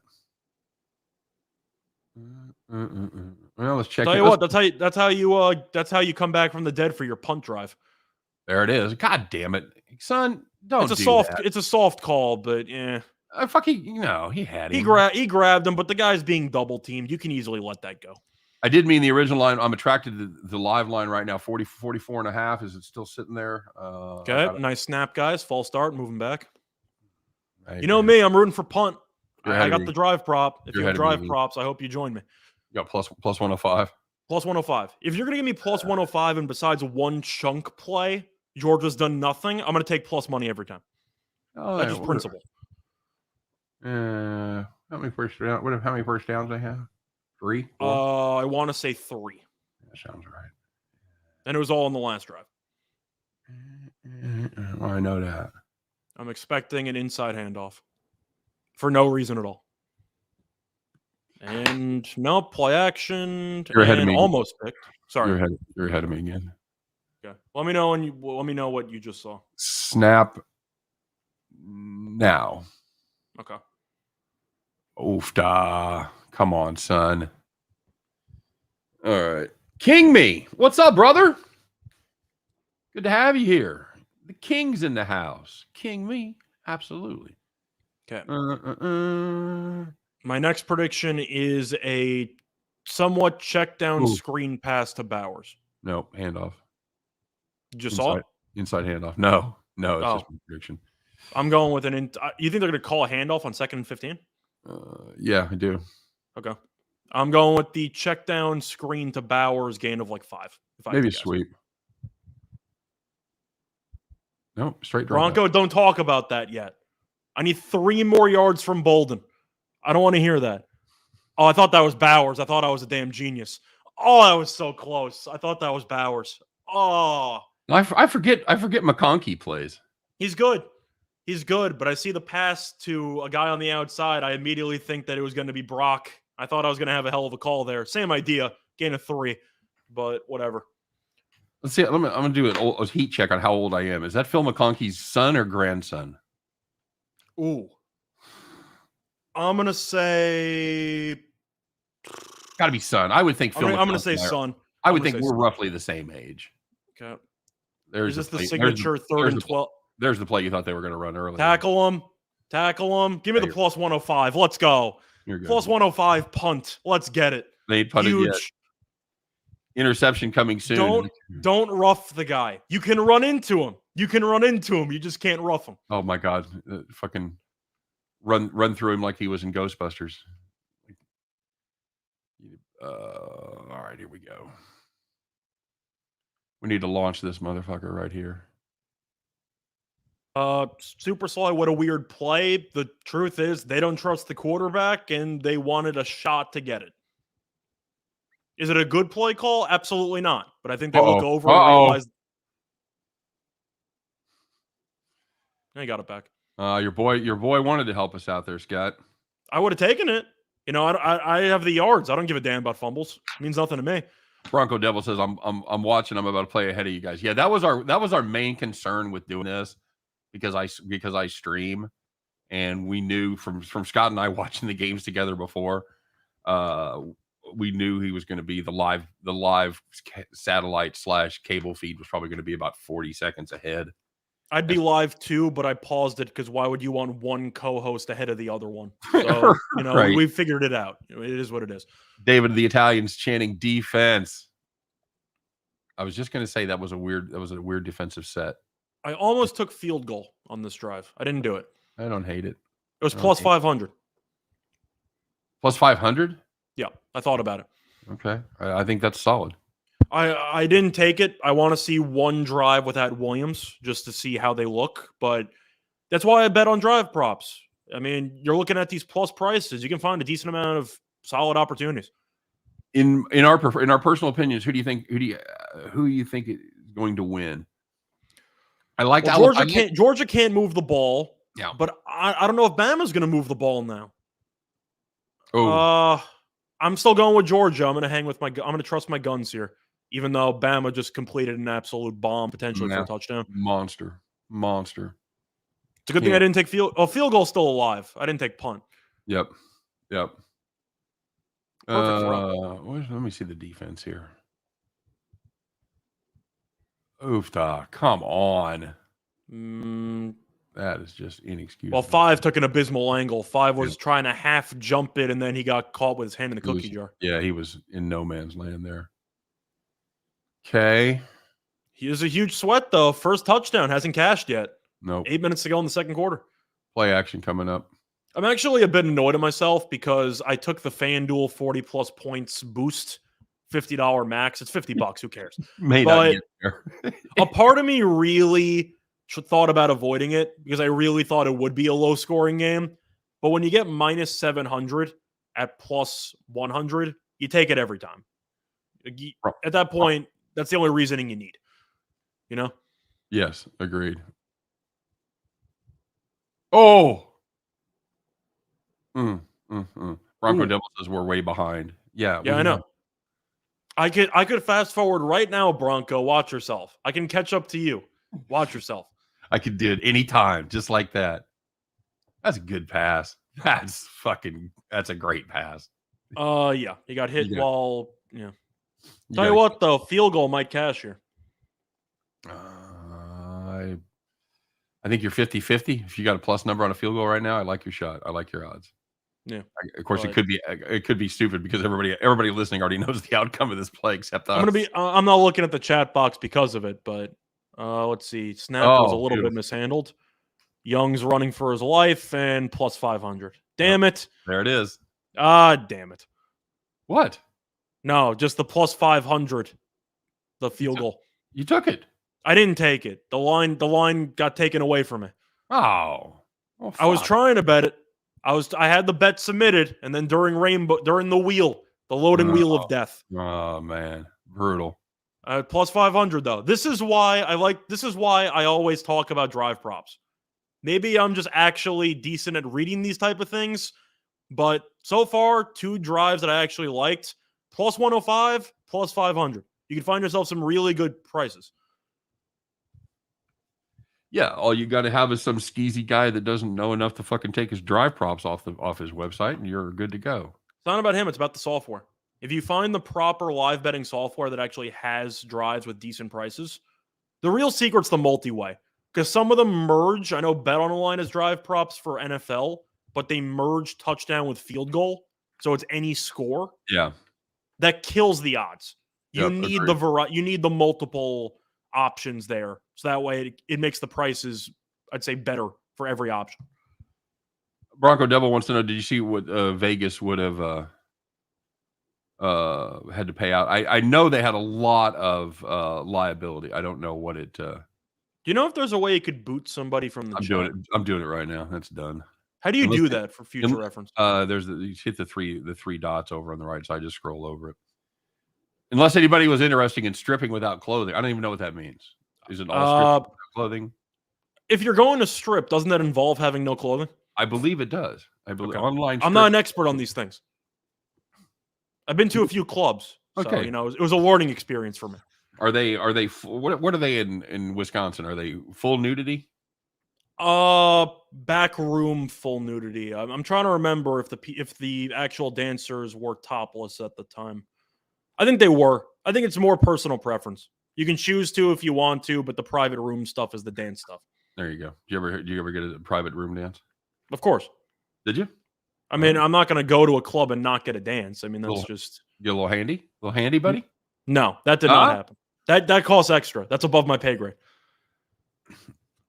You didn't eat any grind in the jeans? No, but I took the regular dance. What was it? 2 songs, I think. The package. I got the package. I got it. I bundled it. I got a deal. What was the odds for no TD first half? What a great question. I don't know. I bet they were substantial. High. 900 maybe? Rivera's asked if I have anybody at the game giving me live updates. No, I was the live update guy. I was the guy. I was the one at the event. Why would I want to be here on the computer doing that? No, I was the one at the game. Yeah, there you go. There you go. Quicker, Scott, don't think. Well, And then what's the strip club rules are in New York? First rule is you don't talk about it. I've never been to like I was in town when Scores was a thing, and I didn't go. Is Scores still a thing? It could be. I've seen a lot of taxis have like the Gentleman's Club ads on it, which is Right. somewhere in the city. Truth is, I He's- really don't know. You can find a coming decent back, amount of Scott. clubs if you. What? He's coming back. He just put on his. He just. Yeah, he's put on coming back in sweatpants. He put his I think. sweats on to be more comfortable. Yeah, I think you. We didn't actually bet on it, but let's He's just fine. say your moral compass saved you some money because there was a 0% chance he was coming back. Not the first time my moral compass had saved me some money. That's an They said- interesting decision to short kick it out of bounds. I doubt that was the actual decision. Well, because they had the return that was almost for a touchdown called back on holding. It was also funny the Bama guy ran by and caught the flag that was thrown by the ref and crashed. Yes, I do laugh at my own jokes. I'm a funny person.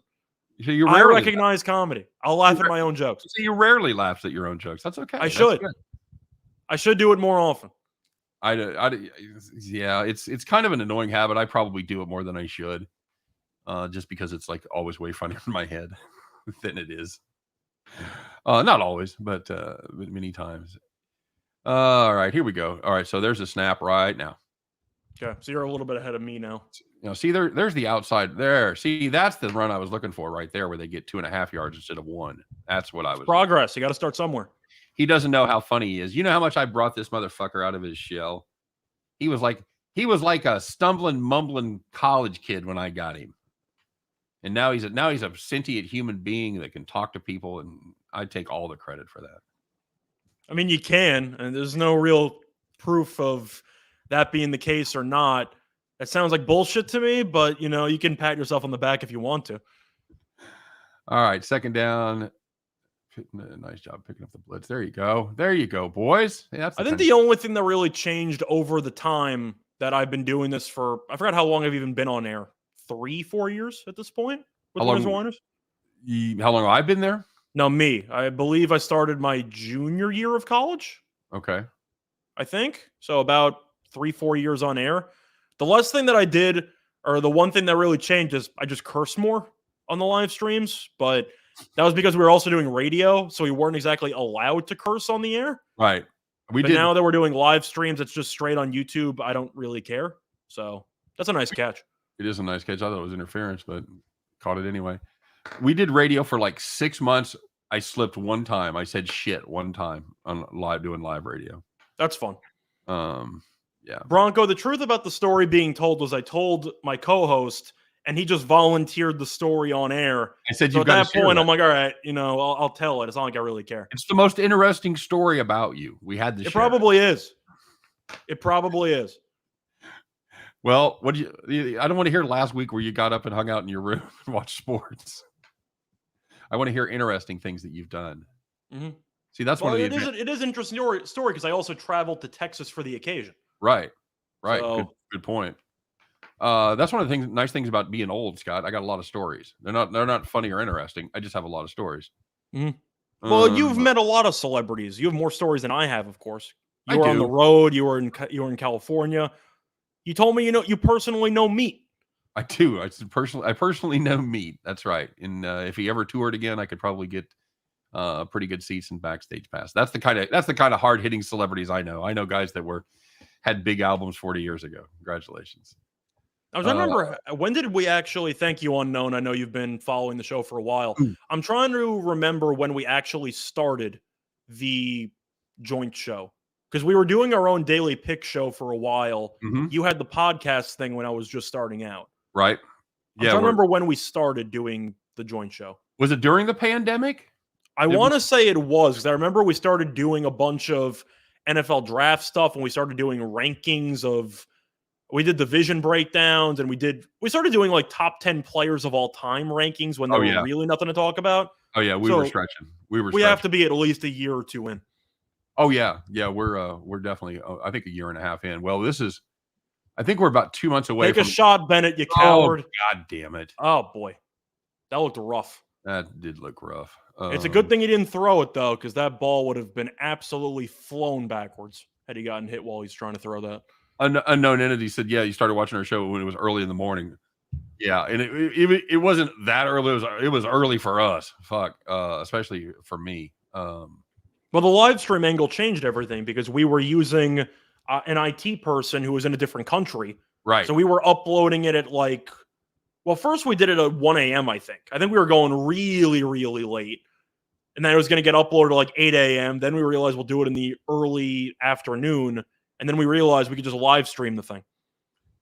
Unknown Entity said we actually broke down the percentages on parlays cashing, and it broke his heart. Yeah, we're honest, you know. We don't always deliver the good news. We just deliver the news. And, yep. You know, anything good for tomorrow? Got to work. Bronco. I don't know if that's a good or a bad thing that my story changed my opinion of me, but you're welcome. It just it flushes you out a little bit more because people think I'm just a straight goody two shoes person. Right. That's exactly right. I'm not. I am for the most part. I haven't been arrested or anything, but I do have a couple of stories here and there. It's just few and far between. Right. You've never been in a fight though. No, that I have not. See, I think everybody. I'm of the opinion everybody needs to get their ass kicked at least once in their life. That's fair. I got my ass kicked in video games. If that counts. No, that does not. Damn it. That unless your thumbs hurt when you were done, but other than that, no. Who's the biggest famous person that I've met? I'm sure you have a laundry list of people you could mention. Fuck, I mean, I don't. It just depends on who you think is. I mean, Jay Leno. I mean, when I talk about, I've met a lot of people. I'm talking about like you just hung out with him. Probably. Do you watch his show? What's that? The garage show. Every once in a while. Car show. Hey, when I was in LA doing The Weakest Link, and they film it literally right next door in Burbank where the NBC show films. Eef. These kickers are money. It was close, but I'll tell you what, for a college kicker, they're making some 40+ yarders. These guys are good. Yeah. Euler Foster said MLB season was good for me watching you guys. Yeah, we had a good MLB season. Truth is, MLB was always one of the sports that I had the hardest time with. If people remember, when I just started out, I was doing live streams in the frat house I was in. And I did like 20-minute live streams going through the games on the card. I was abysmal in MLB that year. I was awful. And I really had not had much success in baseball. But then I realized at some point during the summer, there's only one sport on. You kind of have to talk about baseball. And I've switched my focus to team totals. And that's kind of the advice I would give from my experience. If you are struggling in a sport, either A, give up on the sport and focus on other stuffs, or B, don't be afraid to try something new. Yep. Find new angles. Try to find some area that you might excel in. And that's what I did. I was losing on money lines. I was losing on run lines. But totals and team totals worked out. So that's why I pivoted, and it worked. We had a good year. Yeah, we did. I'm hoping for another one, and it's a lot of fun to live bet too. Because you couldn't stop betting the Yankees. Oh no, you're. Oh, believe me, if I actually trusted my gut, which is fading my favorite teams all the time, I would have made a fortune in baseball last year. He is an Islander, by the way. Where you at in Long Island? Wait, for me, Nassau County. Nassau County. The only place I know in Long Island is Oyster Bay because of the Billy Joel song. That's it, Billy the Kid. Yeah, that counts.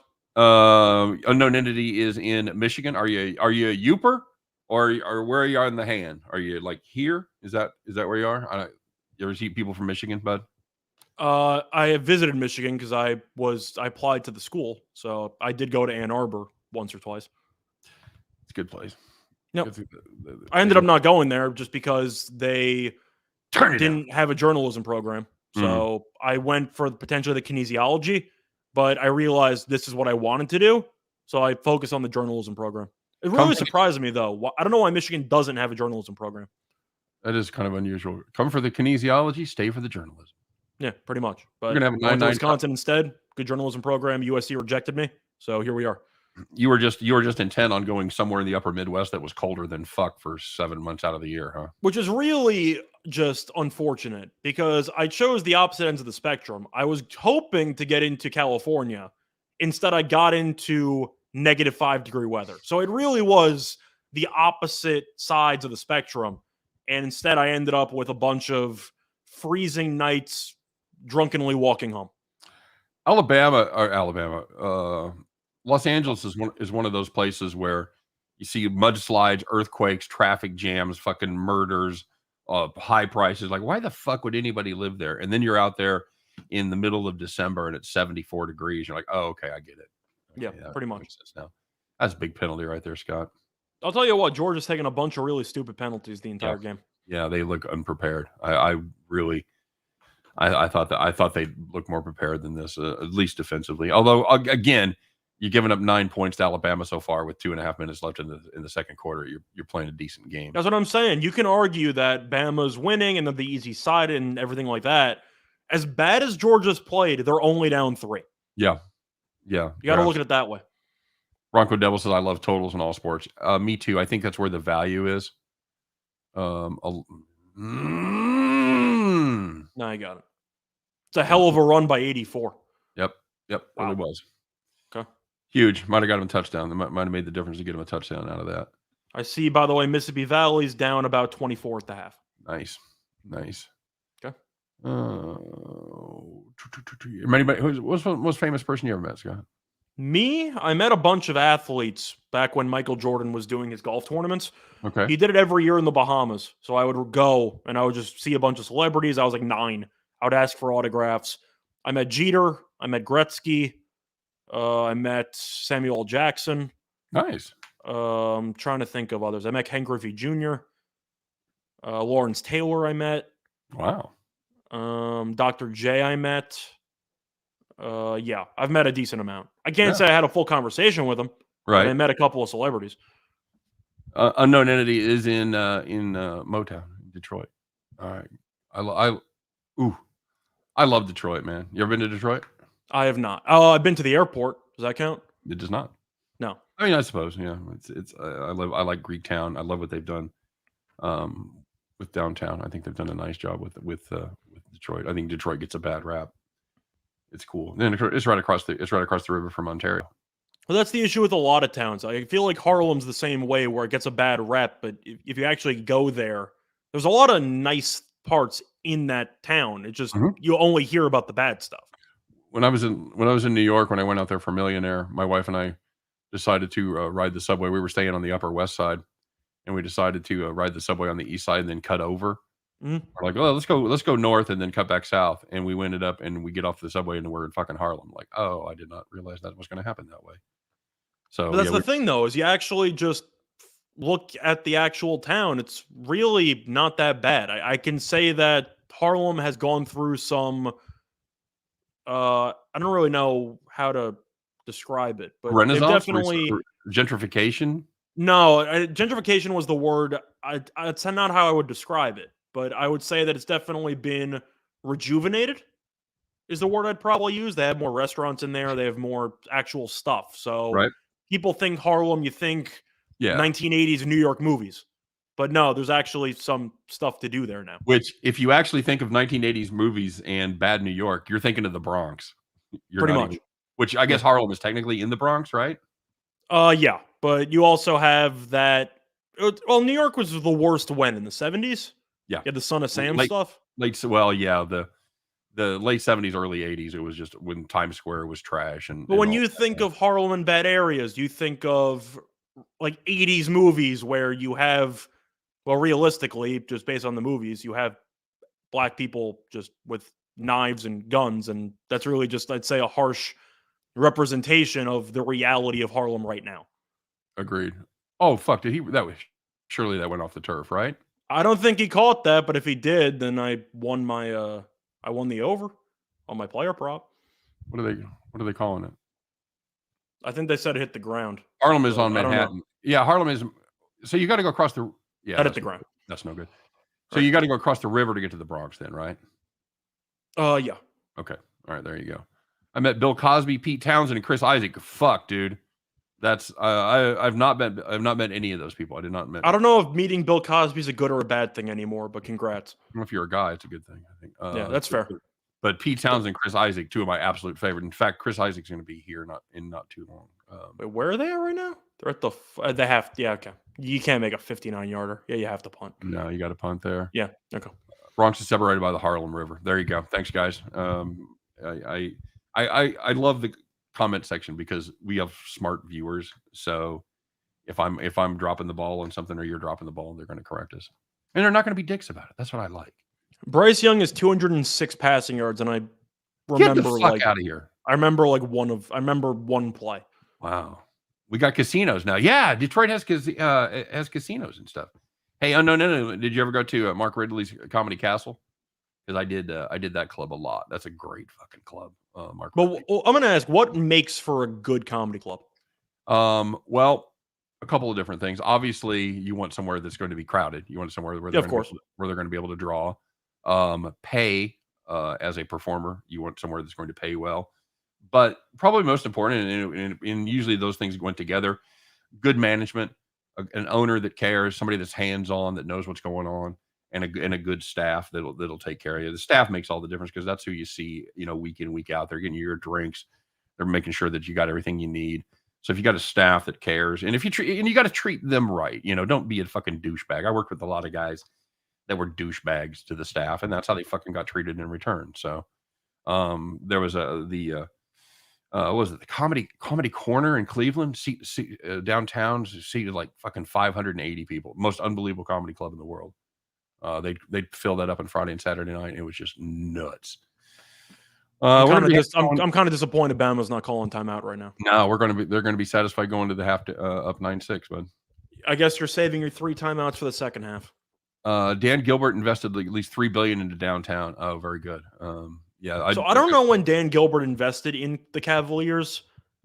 Has he actually made money with all the money that he spent either on Towns, as you just said, $2.6 billion, and the fact that the one year they won the championship, they lost money. Right. They were actually the only franchise to lose money that year, and they won the championship. Has he made money on the Cleveland Cavaliers? Genuine question. I can't imagine that he has, especially with the COVID year in there, where you're getting hammered for half your attendance. I wouldn't think so. I'm assuming he hasn't made money there. No. Hey, of course you can always flip any organization now. If you really want to invest in anything that's pretty much a can't lose investment, Bama took a timeout now. You let 20 seconds come off the clock. What are you doing? Now Dude, I'm just confused. I want to know about how you met Pete Townsend. I want to know what that was like. That's what I want to know. Are you a Who fan, Scott? Yeah. Now you have pretty good musical taste for someone your age. I have an old soul. Your parents did a decent job with you. You know lot of old time rock and roll, comparatively speaking. I'll let them know you approve. I'm sure they'll be thrilled. Mm-hmm. I was going to say though, with Dan Gilbert, if any investment that I don't want to say is a can't lose investment, but if you put any money into any of the major sports leagues with teams or whatever, I'm out. The valuations go up a ton. Yep, agreed. Love Chris Isaac. Met Bill long ago. Pete Townsend couldn't hear a word we said. I'm not surprised. That's somebody you talk about sell your soul for rock and roll. He sold his hearing for rock and roll. It was sad because he's so you lost 90% of your hearing, but you have generational wealth for you and everyone in your family. You like Chris Isaac, Scott? You know who that is? No, I do not. You know the song "Wicked Game," right? Vaguely. Who's that by again? Huh? Who's that by again? Chris Isaac. I'm saying it's not. He wasn't a member of a band or something. It was just Chris Isaac. Chris Isaac. Yeah. He also does. I did a bad thing. That song. I'm sure you know that. Okay, that one I know. Yeah. Can't say I ever knew it was by him, but okay. He's the definition of fucking cool, dude. He just exudes coolness. I thought that was Steve McQueen. Steve McQueen. I thought he was the definition of cool. He's dead, Scott. I know he is. He was cool. We have to have a new definition of cool. That's fair. All right. Halftime, guys. We're gonna take 5. By the way, for the record, the Knicks ended up blowing the game open in the second half because the Spurs ran out of gas. So I'll pat myself on the back for that one. All right, Scott, let's take a quick look here and see what we got for some second half lines and talk about where that might be headed. And ostensibly, this isn't the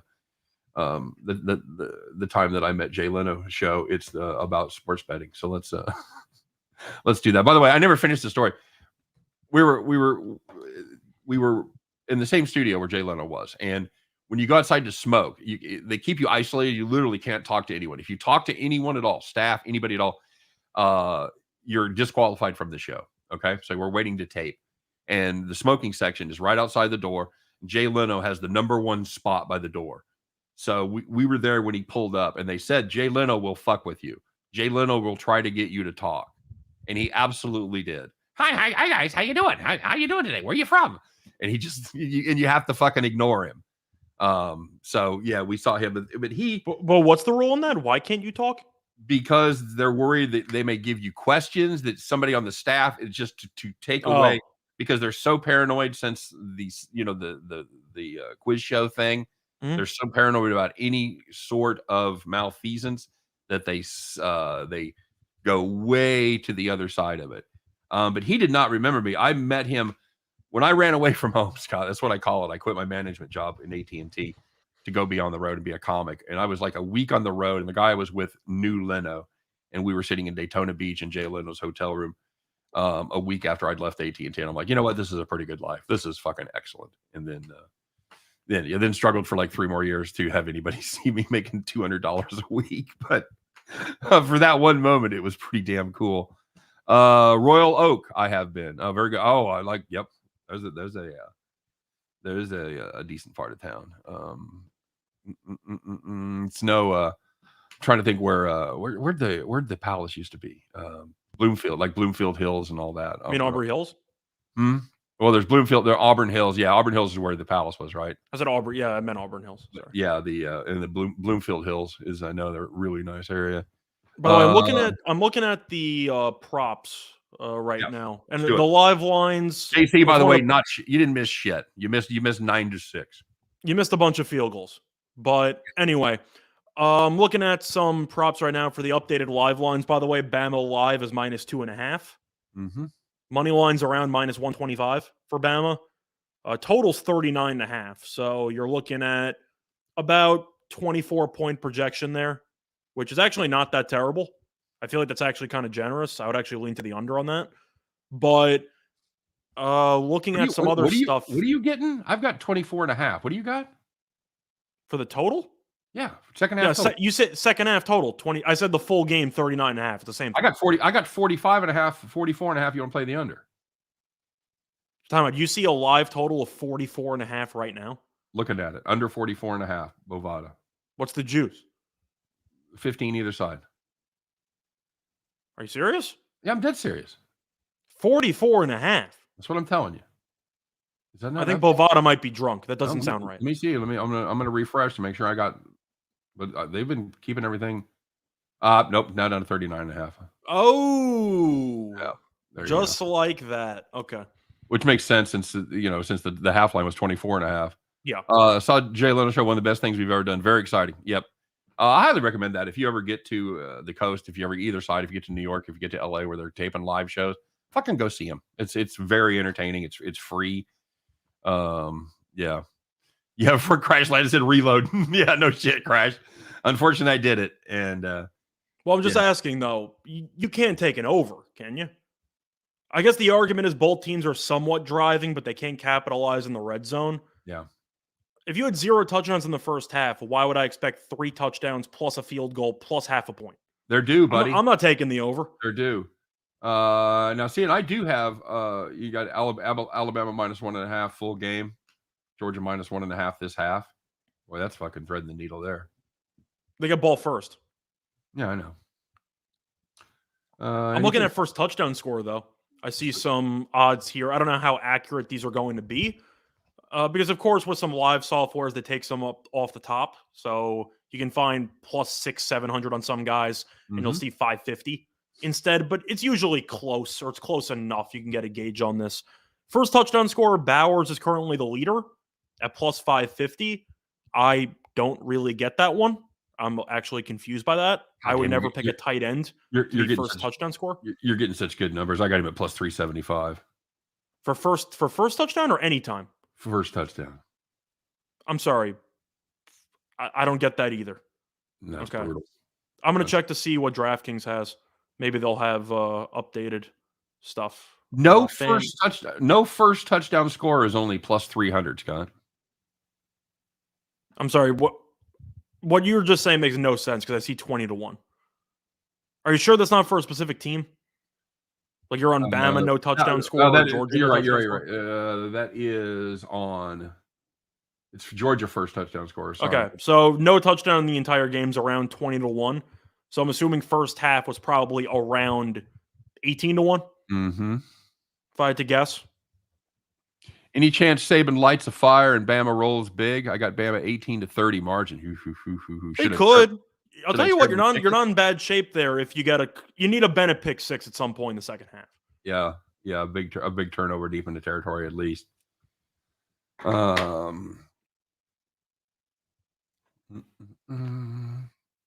or more quarters to have equal highest score. Of course, now you're down to just second half in that.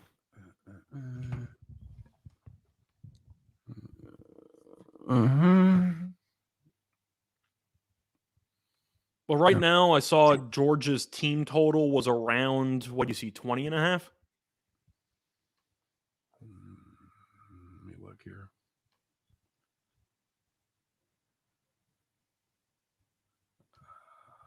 Fuck, I don't have. Fuck. Okay. I'll tell you what I have. I hate Bovada so much. I never. I got 19 and a half. There it is. I got 19 and a half both sides. If it was 20.5, I would definitely like the under on Georgia. Let me see here. Okay, well, I'll go through what I see so far. Georgia team total over of 19.5 is juiced to minus 125. I'm not taking the over. If you want to gamble on 2 touchdowns by Georgia, you can, but I'll pump the brakes there. Bama team total over 19.5 or under. I said I liked the under live at around, I forgot what the number was when I said it, but with Williams out and with Mechie obviously being out, they can't really run the ball. They had the one big pass to 84, but that's really it, right? I mean, they don't have any weapons. Yep. So I think my main play would be the second half under, just because I don't really know how either team, who have looked awful offensively up to this point, especially in the red zone, are going to generate touchdowns. Georgia had one big play. You had the pass to Pickens. That was it. That's the entire first half. Sonny D says 36 rushing yards combined in the first half. Might as well chuck it. I think you might absolutely see some of that. The problem is Alabama's down their best 2 receivers. That's my point. So I'm looking at second half under. I'm expecting a low scoring game. If you want to go by quarter instead and try to avoid some overtime shenanigans, you can do that too. Yeah. Because the last thing you want to do is lose an under because of overtime. But to go into some props, first touchdown score, somebody's going to score a touchdown. So I'm not taking 20-1 on no touchdown score. However, I'm looking at some long shots here. Billingsley to score the first touchdown, 20-1. Hey, I'm gonna let you do that, and I'm gonna run and fill my water up, and maybe get rid of some water from before. I'll be back. Back in cool. 2 minutes. You do that. I'm gonna put you right there. Yeah. So let me know in the comments section what you're looking at. I'm looking at as I said before, the second half under, expecting some ugly football. Bama could go over for a team total, but I will dare Bama with no receivers and Stetson Bennett to actually score 3+ touchdowns in a half, especially when you saw 0 in the first half. So I do think you'll see more offense. You'll see a couple touchdowns, but 24.5 is a lot to ask. So I'm expecting that not to happen. But first touchdown score, take some long shots here. Billingsley, 20-1. Of course, he's going to have a bigger role now that Williams is out. So I do think that's a pretty solid price there, especially if they try to give him a jump ball on the outside. Georgia's guys are favored in the situation because, of course, they get ball first. So Bowers around 5-6-1. Cook is 7-1. White is around 8-1. But I am looking at Billingsley, maybe Bolden. I do think you can find some solid options there for Bama if you think Bama forces either a punt or a field goal on the first drive. But you got to keep in mind the next man up approach. And when you're going to gamble on either first touchdown score or next touchdown score, you might be willing to take some shots on the next man up approach, which obviously is these guys got injured. Somebody else has to now move up the depth chart. So I would look at Billingsley, and the truth is I'm drawing a blank on the name of number 84, who had that big catch down the sideline for Bama, but he's been boosted as well. Sorry, I'll pull up the name right now. But I think you agree. I'm not laying any seriously low numbers here with first touchdown because I'm not sure Georgia's going to score. Bama's defense has been really good, and I'm not going to automatically assume that Georgia's going to take the ball and score on the first drive. So to see what I got here, 84 is Hall. So if you can find, I'm going to butcher that pronunciation, but if you can find Agi Hall, I think that's how you pronounce it. I wouldn't mind him either, but I do think you can find some good plus prices there. Yeah, Temple, I agree. I think other wide receivers will step up, but that's why you got to look for some value. If you want to go anytime touchdown score on some of these secondary wide receivers for Bama, you might find some good prices. So just keep that in mind. Anybody else have anything they want to talk about? First team to 20, neither. Now you're talking, Euler, because that is a very interesting price. Let me see if I could actually find that. Of course, that involves Bama or Georgia to not score 2 touchdowns in the second half. Race to 20, neither is around plus 250. I don't mind that. I think if you want to go race to 25, neither at minus 120, it's a safer play, but race to 25 minus 120 on the neither, I don't mind that either. I think you're looking at a decent spot there where you're basically fading Bama to score 17 plus points in the second half, which I don't mind. I think 25 neither at minus 120 might be worth a look. As for the actual quarters, highest scoring quarter, third quarter's plus 187, fourth quarter's plus 105. I don't really mind fourth quarter there. The question is, do you think one quarter is going to have 2+ touchdowns? You might get that. You might not. Overtime's at 7-1. I can never bet on overtime. That's just, I feel like a waste of money if you're going to actually bet that. It could cash, but you're too far out for 7-1. I feel like those odds aren't good enough for me. I'll tell you one play I don't mind, though. If you want Georgia to win 1 to 9 points at plus 200, and if you want Bama to win 1 to 9 at plus 175, I don't mind taking both. And as long as there's no double-digit win, you cash a decent plus price. What do you think of that one? That's solid. I laid out the margin of victories on my play of the day, and the only thing we had to avoid was being higher than 18 points. I think we're. But what do you think of the one prop that I am looking at? Race to 25 points, neither minus 125. Yeah. I think that's. That. Because you were brought up 20, total. But then you have to avoid 2 touchdowns. You're looking at 25. Yep. You need basically 3 touchdowns. Yeah, you get 17 doesn't get you there. Well, it does if you're Bama. Correct, but I feel like you can gamble a little bit at minus 125 when one team who's missing 2 star receivers has to score basically 3 touchdowns. Yeah, and the other thing is game flow is kind of dictating that those field goals are on the table. It's not one of those where you're just getting chunk yardage and you're going to have touchdowns to win. So I think that's a solid play. What do you got for Pickens touchdown? I got him at 325 for anytime touchdown. What do you got there? I see 333. So that's what I'm talking about. You have a little bit of disparity on my live book, but it's close enough. So I'm not getting whomped there. That's good. No, I see Billingsley anytime touchdown though is plus 650. I think that's tempting. The other guy I mentioned, the one who I thought would step up, number 84 on Bama's not even listed, so that's unfortunate. But I don't have Billingsley on my sheet either. Well, that's surprising because Billingsley should be listed. But the one I was talking about was Hall, the guy who number 84 who made that big catch before. I don't see him listed here for first score. I kind of wish he was. I might take a flyer on that, probably like 50-1. Mm-hmm. But Billingsley 20-1. I'm tempted by. I think you got a case. Ninja's in the house. David Good. Ninja says it's a good game to take a nap. No shit, I'm surprised you're not taking a nap. By the way, I have made an executive decision. I am not going to be doing a free play of the day video for tomorrow. My voice is going to be shot by the end of this. I can already tell. It's not, with just coming off the backside of this respiratory thing, whatever it is. So yeah, anybody that's looking for a video for tomorrow, we're taking a day off. That's what I'm saying. So looking at, I mentioned the one guy I got from Bama, first touchdown score. If you want another long shot, because I feel like taking a long shot's probably the way to go here. I'm looking at McConkey, potentially at 16-1. You got him at I can't 60? say I can't say I'm thrilled by it, but 16-1's tempting. I don't mind McIntosh at 25-1. It does seem like Georgia's been focusing more on the tight ends today, but my approach for first touchdown score in this type of game, don't lay small prices. Don't take the plus 500s, the plus 600s, because you might end up cashing. But I do think we've seen some pretty underwhelming offense. I think it's worth taking a flyer. You? Agreed. By the way, David's got to check out. Got to get up early in the morning. Thanks very much, Boo, for spending a couple hours here with us. We've had a lot of fun doing this.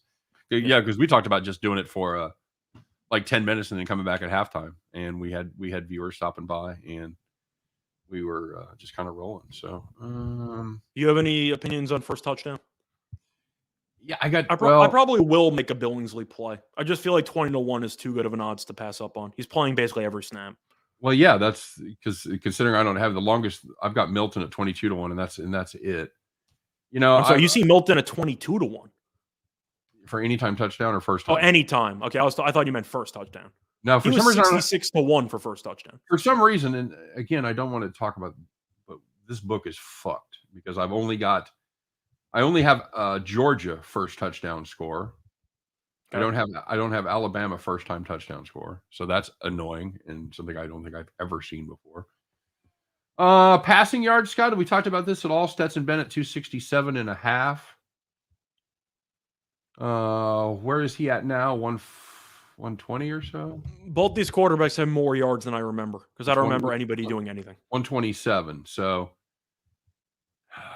I feel like they're going to open it up, bud. I really do. I think they're going to try.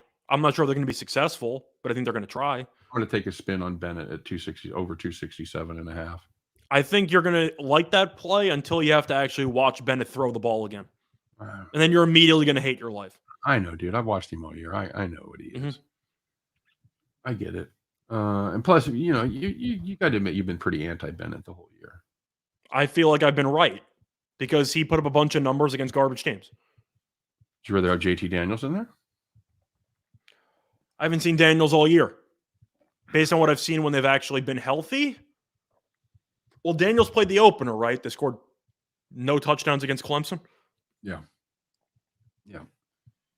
He was 60. I don't know, because Bennett's more mobile, but I think Daniels clearly has the better arm. Well, he's got a higher completion percentage, but he doesn't look like he's as accurate. So I am going to put a play on Billingsley, the first touchdown at 20-1. That's too tempting. Yeah, I don't blame you. Somebody said we all should have a premium pick show. We've talked about it. It's just not the right situation quite yet, but it's something potentially in the works. We'll see. Correct. Yeah, we'll see how that goes. Maybe my next football season will have something put together. JT Heel says, "Don't do it." I don't know if he's talking about me or you. Probably me. It wouldn't be about me because I'm talking about a 20-1 shot. I think he's talking to you.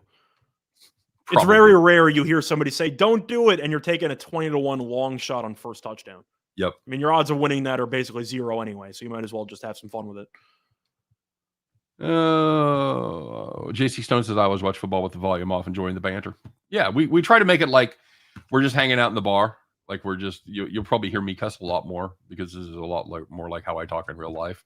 So apologies in advance for anybody that is offended by language. Although, you know, if you're offended by language after 3.5 years with me, I don't know how you're still here. So well, here's a fun one. My book has first touchdown score first touchdown score, Jameson Williams, plus 850. I don't think the book realized he's injured.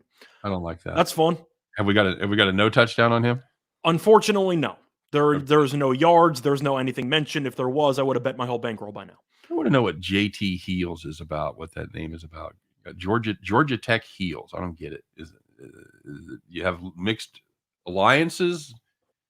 Half the family went to one side, one to the other side. I want to know the story there. I root for North Carolina. What's good? Ninja wants to know what's a good lean on the second half. -1.5 over or under 24. I like the under. the 24.5. It's what we've seen, you know. If you wanted my mainstream play for the second half, it would be the under. Yeah. Just because I have questions about both offenses. We've seen Bama's defensive line generate pressure on Bennett. We've seen Bennett struggle whenever he's been pressured. And on top of that, Bama's linebacking core and the secondary, besides the one big play to Pickens, they've actually looked pretty good. And Georgia's defense has definitely been a bend but don't break defense, but Bama doesn't have many weapons. Yep. So Bronco Devil says he forgot to congratulate Scott and the Chiefs on purpose.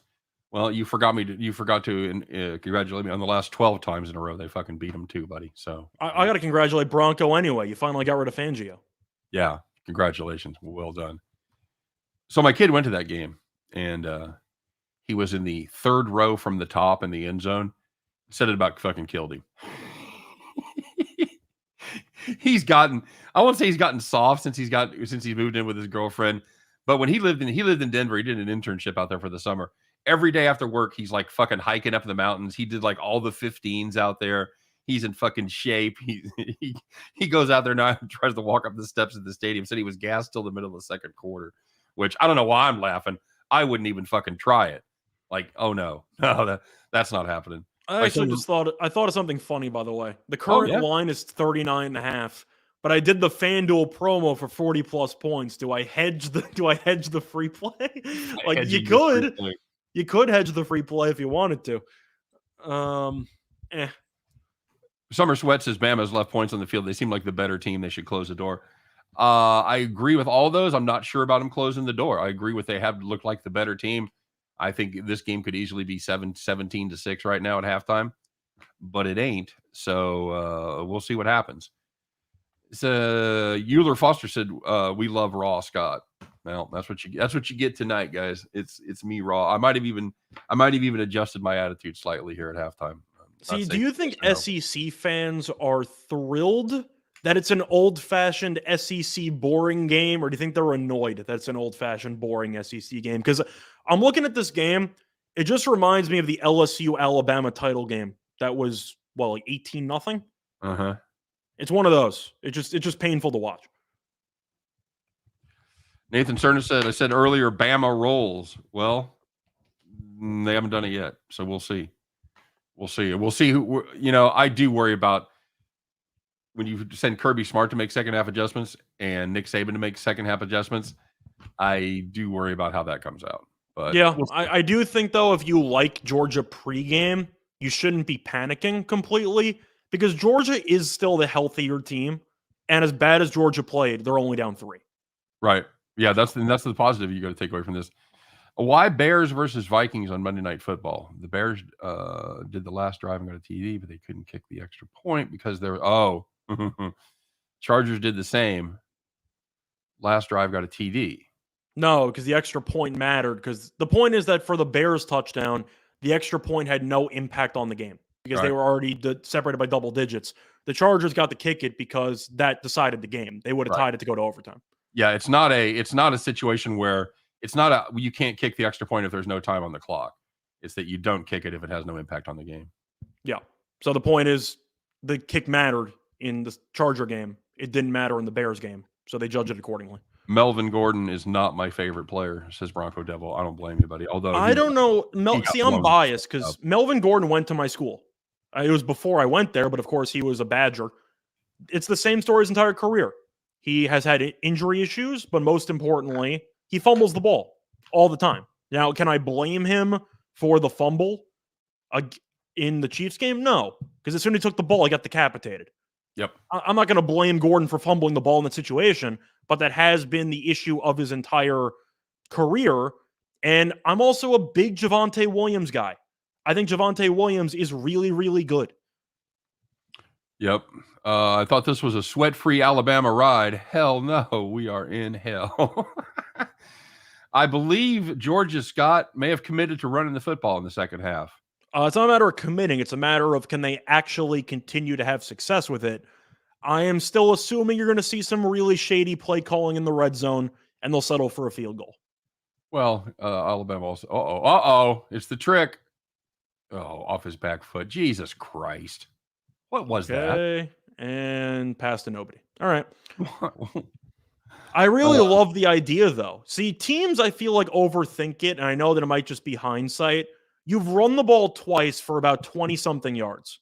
Do you really need the flea flicker? Oh, fucking linebacker closed on him. There's nobody open on that play, though. Just saying, though, do you really need the flea flicker when you've been running the ball for 20-something yards to start the second half? What are they calling that? Intentional grounding, probably. Called grounding, didn't they? Yeah. I think that's bullshit. There's nobody there.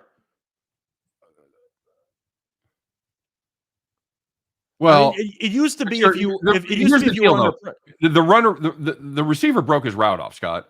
That he was supposed to be there. That's exactly where he was supposed to be. The truth is that doesn't matter anymore. That's not part of the factor anymore. You've got 60-year-old men that have never played the fucking game making calls like that. That's based on the fact that they got rid of that caveat. It's the right call. He threw it to nobody, and that actually does seem like the right call. What caveat did they get rid of? It used to be that had there been a miscommunication, then it's no intentional grounding. They removed that. If there's a miscommunication, it's still intentional grounding. What are you talking about?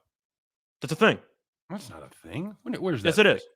I have heard that by several rules experts in either NFL broadcasting or college, but that's 100% a thing now. Well, in the NFL, you can't say one or the other because I don't know. All I know is I definitely heard from one of the rules experts that get brought in all the time, even though you don't care what they have to say. One of them did say that the miscommunication thing does not factor in anymore to intentional grounding. In college, or they said it about the NFL because I know it doesn't. I don't remember, but I know it was for one of the two. And Bennett's rolling, so he's screwed. Yep, out of bounds. Cool. Billingsley has life. 20-1 first touchdown. Mm-hmm. Yep. You know, I'm going to do this too. This should have been done a while ago. What, you're taking Bama? No, I'm getting rid of our Russian friends. Darwin Tanko checking in. What's up, buddy? Wants to know if the Bama covers the second half. They were plus 1.5. Mm-hmm. The truth is, it's really a matter of which team scores the first touchdown because I'm not sure you're going to get a second one. They played better football. They played better football than Georgia, but they haven't been able to cash in for touchdowns. Looking at the actual lines here for the second half, total has dropped 1 point for the full game. So now instead of 24.5, it's 23.5 in the second half. I still like the under. I haven't seen anything that would change my mind. You? I'm gonna take live 9.5, under 9.5 for this quarter. Okay. I don't mind that either. Yeah, I think that's solid. I'm on that. I see 7.5, but it's the same thing, especially since the extra points on the 2-yard line. It doesn't change anything. No. Okay, cool. 3 field goals is the only difference there. Yeah, I don't think you have enough time for that with 12 minutes left. Coaches try to be too cute sometimes. I agree. You fucking come out, you smack them in the mouth, you run for 20 yards in 2 plays, and then you try a flea flicker. That's what I said. It's a matter of, but the defense is expecting the run. Cool. Are you sure they can stop it? Yeah. Then why bother? Right. Nathan Stern said the under 52 is looking solid. Should have pounded both. Could have pounded both. It's all hindsight. Everything looks better when you're halfway through the game. Defensive line going to wear down Alabama. Going to start to run. I agree. I think Alabama is going to start to run. I don't know whether that defensive line wears down or not. Be glad you didn't put out the bet on 226 passing yards for Bennett. Yeah, the only thing I thought about there was rushing yards for Bennett, but neither one of those guys have moved much out of the pocket. Bennett had that one planned run. I mean, that's the thing, though, is people expect just because the first half was hideous, the game has to have more points. It has to be better. I know we're one drive in, so we'll see how Bama looks. But I'm just looking at the facts that both defenses are clearly better than the offenses tonight. Yeah. Yeah, that's I don't think it's close. No, and this is a great example of how games can be very, very different from one to the other. You know, you saw this as a shootout in the first game, and Alabama couldn't be stopped. Georgia ended up having to throw the ball to catch up, and none of that has been the case. The defenses have looked like we kind of thought they would the first game. I see first team to 25, by the way. Neither went from minus 125 to minus 163. I might just lay that. Certainly possible. Euler Foster has 20 and 25. I'm assuming probably got pretty good prices on those. 25 was probably to get back. It was probably just a break-even point, which I'm fine with too. But If Robinson gets his TD, will he be MVP? He will if he breaks it for about 65 yards when he scores it. truth is, I think Young will win MVP if it's a passing touchdown, no matter what, because he apparently already has 200 passing yards, which I don't remember any of. No, But agreed. This is a this is a real weird game for MVP. Do you have any updated live MVP odds? Is that such? No. I don't have that. I don't know what sort of shenanigans your book lets you get away with. Like, I don't know. The total game under is definitely the play. It would appear that to be the case. That was my favorite play going in. I said that on the joint show, but once again, it was a game that I thought could potentially go either way, and it can still go either way because you can feel great about Bama +3, and then you remember a touchdown extra point, you're suddenly not covering. So we did that on the joint show. That's where we sit around and talk about joints. Great show. yeah, well, you're hitting your thing. What's that? Yeah, well, I'm You're hitting hitting- my yeah. I can't imagine if this was a THC vape. I can't imagine how blasted I would be. Pretty blasted. It might be if we get sponsored, but we'll see. Yeah, I'm open to all possibilities. No, sir, that'll work. That's a terrible pass. And that's an atrocious pass. It's a shame 29 fell down because he probably had 20 yards of real estate had he. I mean, the most important thing is making the catch. So at least he made the catch.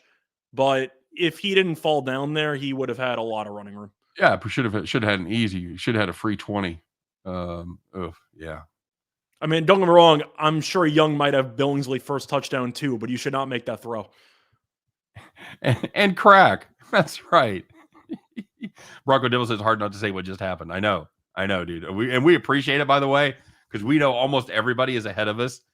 So, and I know there's some delay with the comments getting posted and everything. If you guys ever wonder why it takes us like 3 minutes to answer a comment, it's because they don't come in. They don't come in very fast. They don't come in real time. A lot of people stand in front of that pass right there, Scott. By the way, It was definitely not a good read. Nathan Cerna said, "I just smoked a cone." I don't know. Is that a pre-roll? I'm not. I was always more of a bowl when it came to ice cream than a cone kind of guy. Fair enough. Maybe Bowers get a TV plus 375. I got that as well. I got a little. I just think conceptually, taking a tight end at anything below 5-1 or 6-1, even that might be low. I think 8-1 might be the lowest I'll actually get in a wide receiver. Travis Kelce has entered the chat. Kelsey's a different animal, but there you go. Got to unload that ball, son. Okay. That's the point, though. You can tell just watching this game that the offenses are clearly behind. And assuming Georgia is out of field goal range, which they are, I don't think they're going to go for it. Do you? No, on the where they Neither team has a touchdown. I'll tell you what, though, if Georgia does not score on this drive, I will 100% take the under 38.5 live. I don't really know what more you need to see to take an under. Is that where we're at here? 38.5. I got 36. Either 38.5 or 37.5. But at this point, I don't know what more you need. You get handed the ball at the 40 and you can't get a first down. They need 5 yards for a field goal here. That's and not even close. They call that on Anderson? No. How many times is that play not going to work, Scott? The rollout to the right? Yeah. It's the only passing play they have. And they run it short field? I think I've seen what I need to see, though. I will take the under. A cone of Gorilla Glue. Is that Gorilla Glue 4, buddy? It's not the original strain. You know that. It was a 35.5, and it immediately went to 36.5. Okay. Damn it. It was 37.5 minus 110. How the hell did he jump to 30? Okay, whatever. Let me do the math in my head. That's a nice punt, though. Nice job by the guy letting it bounce. Oh, it's Bowers. Why are you also on special teams? What do you do? Everything? Does everything. Does everything. Beautiful. Bama punt minus 138. Field goals 10-1, which I'm tempted by, but I'm not going to do it. Mm-hmm. What are they at? They're at 15, so less than 3 touchdowns. Yeah, I got to take the under. I think you'd agree. That's just if you expect 3 touchdowns in this half, I don't know what to tell you. Right. The bad guy says laugh at Gorilla Glue 4. So if you want to tell me, I officially now have the under 36.5 as well as race to 25 neither, and I have Billingsley first touchdown at 20-1. That's what I got right now. All right, and I've got the under 9.5 for this quarter. Okay. And, you dodged an interception inside of their own 40, so I think you're in good shape. Where are we at? 8, 9 minutes left? I think it's 10 or 11. It's 11 minutes. I said you just laughed at your own joke. Congratulations. I laugh at my jokes on occasion, just not as often as you do. Yeah, I know. But in fairness, I'm a lot funnier. So debatable. Shout out to Bob Saget too. By the way, that sucks. That's a good dude. That's somebody I do know. By the way, if you want to watch a movie that'll just make you laugh your ass off, it's completely pointless. If you haven't seen it, watch The Aristocrats. Watch The Aristocrats.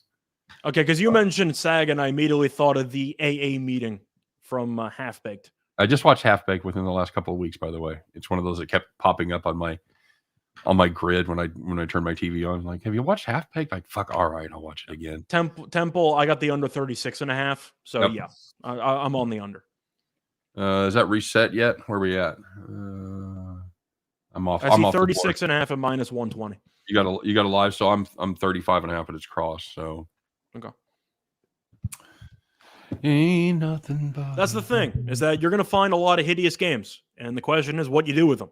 And of course, not every game's going to be entertaining, but if you make money on it, suddenly it's entertaining. So I'm going to back both offenses to continue doing nothing. Which I feel like is probably the smart approach. Under 7.5 now, down to minus 190. Oh, tempted. That's just so much juice to play. Back on the grid. Need to build that bankroll. All right, buddy. All right, let's do it. Did you take the Bennett passing yards in the end or no? Yeah. Okay. Yeah. Good call there, huh? That looks solid. I said it might look good on paper until you see him throw the ball, and then he rolls out and throws it out of bounds again. God damn, stop rolling right, for fuck's sake. I mean, obviously, I guess probably the only thing worse than him rolling right would be him rolling left and trying to throw it across his body. I am curious at what point Georgia's going to start just calling jump balls. Pickens on the outside, Bowers, you hope for a PI or something. I figured you'd take some shots on one-on-one coverage. You got to with that defensive backfield that's depleted like that. I'm surprised that they haven't tried. No, the fucking flea flicker, and that was just a miscommunication on who was supposed to be where. That's a good solid D there. Start the drive. It's the dream play you want as soon as you take an under. Good. The worst feeling is when you take a live under and you see a 30-yard pass on the first play. That's like the worst feeling. Agreed. Or never mind. I was gonna say something dirty, but I'm not gonna do it. You can. I was gonna say or teeth on a blowjob. That hurts more. That's bad. All right, here we go. Handoff Robinson. That's a hell of a. It's a nice run. Now you're ahead again. Ugh. Good running back. All right. Mm-hmm. That's the beauty of this, though. If Bama decides to run it, they're going to eat up the entire clock. Nathan Cerna says the Illinois-Chicago screwed his parlay. He had the first half, though. Yeah. Oh, minus 4.5. Yeah, it was 33-32. No, it wasn't. Was that it? I think it might have been. I thought it was lower. No, I think it was lower than that. I thought they were at 57 at halftime. That sounds right. We just binged Ted Lasso. Yeah, Great show. I told you this before. I've made myself two good runs right there. I've made myself go through all the other Emmy-nominated comedies before I got to Ted Lasso because I have like all the other streaming services, and it's so fucking many of them. I'm like, okay, before I get Ted Lasso, I'm gonna get through all of them. So I've made it through all of them except Pen 15 or Penis, the Hulu show. About the girls in middle school. I'm about 3 episodes in. I think I might have to punt it. It's just like it's not getting it done for you. I'm sure it's entertaining to a lot of people, but I think I'm about 35 years past that demographic at least. No, I actually want to ask you about Ted Lasso. I don't want to give a spoiler or anything. Did I just feel like they tried so hard to sabotage Nathan's character like as fast as possible? Who are you asking? You. Do you not listen to what I just said? I don't watch it. I haven't watched it yet. I thought you said you did. Sorry. I was confusing you with Bronco. My bad. Last on my list. My bad. Iona minus. Bronco, I can ask you that, or if you've seen the show. I just feel like they took one character and tried to sabotage him as quickly as possible. David Wilkowski says, "Fuck Nathan." Wilkes is actually one of the luckiest kids in my fantasy league until he lost in the championship game. He has all the luck in the world, and then he lost on the Najee Harris touchdown run at the end. But he did miss out on the FanDuel promo for the over because he had a massage. So lucky him. He potentially saved $50. I think he just saved $50. He probably just paid for his fucking massage. He did. He saved $50. That's a win-win. I told you Williams would be back, Scott. Yeah, he's back. He's ready to go, buddy. He still has the jersey on, so people know who he is. But yeah, you guys should do this next Monday night for the NFL game. Truth is, we could do it for like actual weekly things, but it really depends on if Scott's up for it. Well, the difference is I get paid the same. I get paid per. You get paid extra. You get paid per. My dad used to say, I get my reward in heaven because I'm on salary. All right, here we go. There we go. We 3rd and 3. I'm expecting I'm looking for Bolden over the middle. Might be a screen pass. They have 3 guys at the top. You might have a quick screen. Oh, he should. Oh, they couldn't bring him down. He stopped. He made the mistake. Yeah, you got it. Young just threw him a Holmes pass. Yeah, he did. Well, Darwin, that was the point I was trying to make, is that even if Bama scores or even if he gets some touchdowns, unless you avoid a 60-yard bomb, both teams should eat up a bunch of clock because Bama was going no huddle to start the game. That clearly has shifted because they're going, I'd say, slower at this point. Bama's gonna take a shot here in a minute. You see that line shift? You see they all shifted left there before the play. Yeah. They had the perfect call because it was a fake, and the flow actually flowed defense right and flowed right into that play. That was a great fucking defensive call. Whose character? Oh, I was saying Nathan's character in Ted Lasso. I feel like he went from being okay to them immediately just throwing him into the garbage. Without spoilers. But It was one thing that kind of annoyed me about the show. I feel like they just tried too hard to make him unlikable. Darwin Tenko says true and tired out of that defense. Yeah, we were talking about that this Georgia defense has spent a shit ton of time on the field. Just had a helmet come off of a offensive lineman, so he's going to have to be out for a play. Yeah, or they burn a timeout, which I doubt. No, they're not going to burn a play for it. I think he's short by 2 yards. Yep. Oh, that's also the beauty of this type of game because even on 4th and 1s and 4th and 2s, you might see a lot of conservative decision making because the other team can't score. A lot of that. Lot of little swing passes. Watch Robinson, yeah. I don't know how you leave Robinson that open. No. And you could tell as soon as he snapped that Robinson was wide open out of the backfield. It's because they're bringing 5 or 6, Scott. No, I know. They're giving them that play, and they're gonna take it. Darwin Tenko said a punt would be nice. I agree. Sitting on my under 9.5, a big stop here on first down would be good, and they did not get it. Yeah, this is not good here, buddy. If you're a Georgia backers, for us, this is not good. If you're a Georgia backer, it's not good. If you have the under, truth is you're actually fine. Bama's killed 6 minutes? Yeah, you had to have points off that turnover. That was crucial right there. Pretty much. But just in general, I looked at the under because if you're going to see touchdowns, they're going to take up a bunch of minutes. And Bama's at the 30? And they've taken off 7 minutes off the clock. Like, I don't mind this drive. No, it's all right. No, for under this quarter, it's okay. And for the full game under. Saban team will never stop fighting. I agree. There's 2 fucking good football teams right here. They're not necessarily playing like it tonight as far as the offense goes.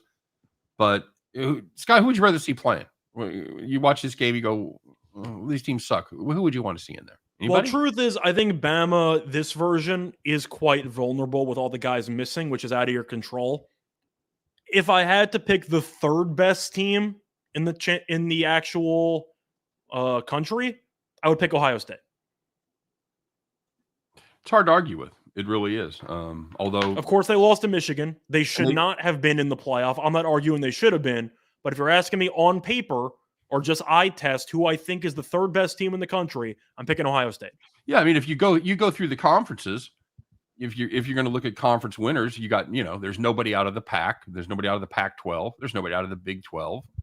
I don't think Oklahoma State would be competitive. Baylor wouldn't be competitive with these teams. Notre Dame wouldn't be. Looking at the ACC, you've got who ended up winning the. Notre Dame couldn't even beat Oklahoma State. I know they all had guys opt out, but Notre Dame didn't have a shot. Well, and who ended up who ended up winning the ACC? You had Pittsburgh. The Pitt won the ACC. So that defense is not good enough. They might have had some trouble with Kenny Pickett, but yeah, I don't. I think Ohio State's the only team that could have given Bama another run for their money besides Georgia. And you're not backing Ohio State's defense. You'd hope it would be a track meet and they could simply outscore Alabama. Yeah, agreed. GT Heel says, sorry, Bama plus 2.5. I think that's if you're sending Alabama plus 2.5 right now, I think you're in a good spot. You're in good shape because even a field goal, then Georgia can go up 1 and you're looking fine. Live right now, it's the 33.5 is the number, Scott, and 3.5 is Alabama. Billingsley right now, first touchdown, down to 14-1. Actually, no, he's down to +6. That's anytime. Sorry. Yeah, he's down to 14-1. Yeah. Actually, no, I see 11-1. His odds keep moving down. I'll take it. By the way, I don't plug this enough, but if you guys ever if you're on Twitch, if you watch videos on Twitch, you should go check out my kid. Check out at Steen Machine on Twitch. He's quite a prolific He's Twitch got systems. Well, he does other stuff too, but they do. Do you still do the man versus machine thing? No, we did not do that this year. The Steen versus Machine. Yeah, it's funny. He had a lot less time on his hands this year than he did last year when he was living in Albuquerque by himself, as opposed to when he moved in with his girlfriend. He seems to have a little less time for dear old dad, which is fine. I'd be worried if he didn't.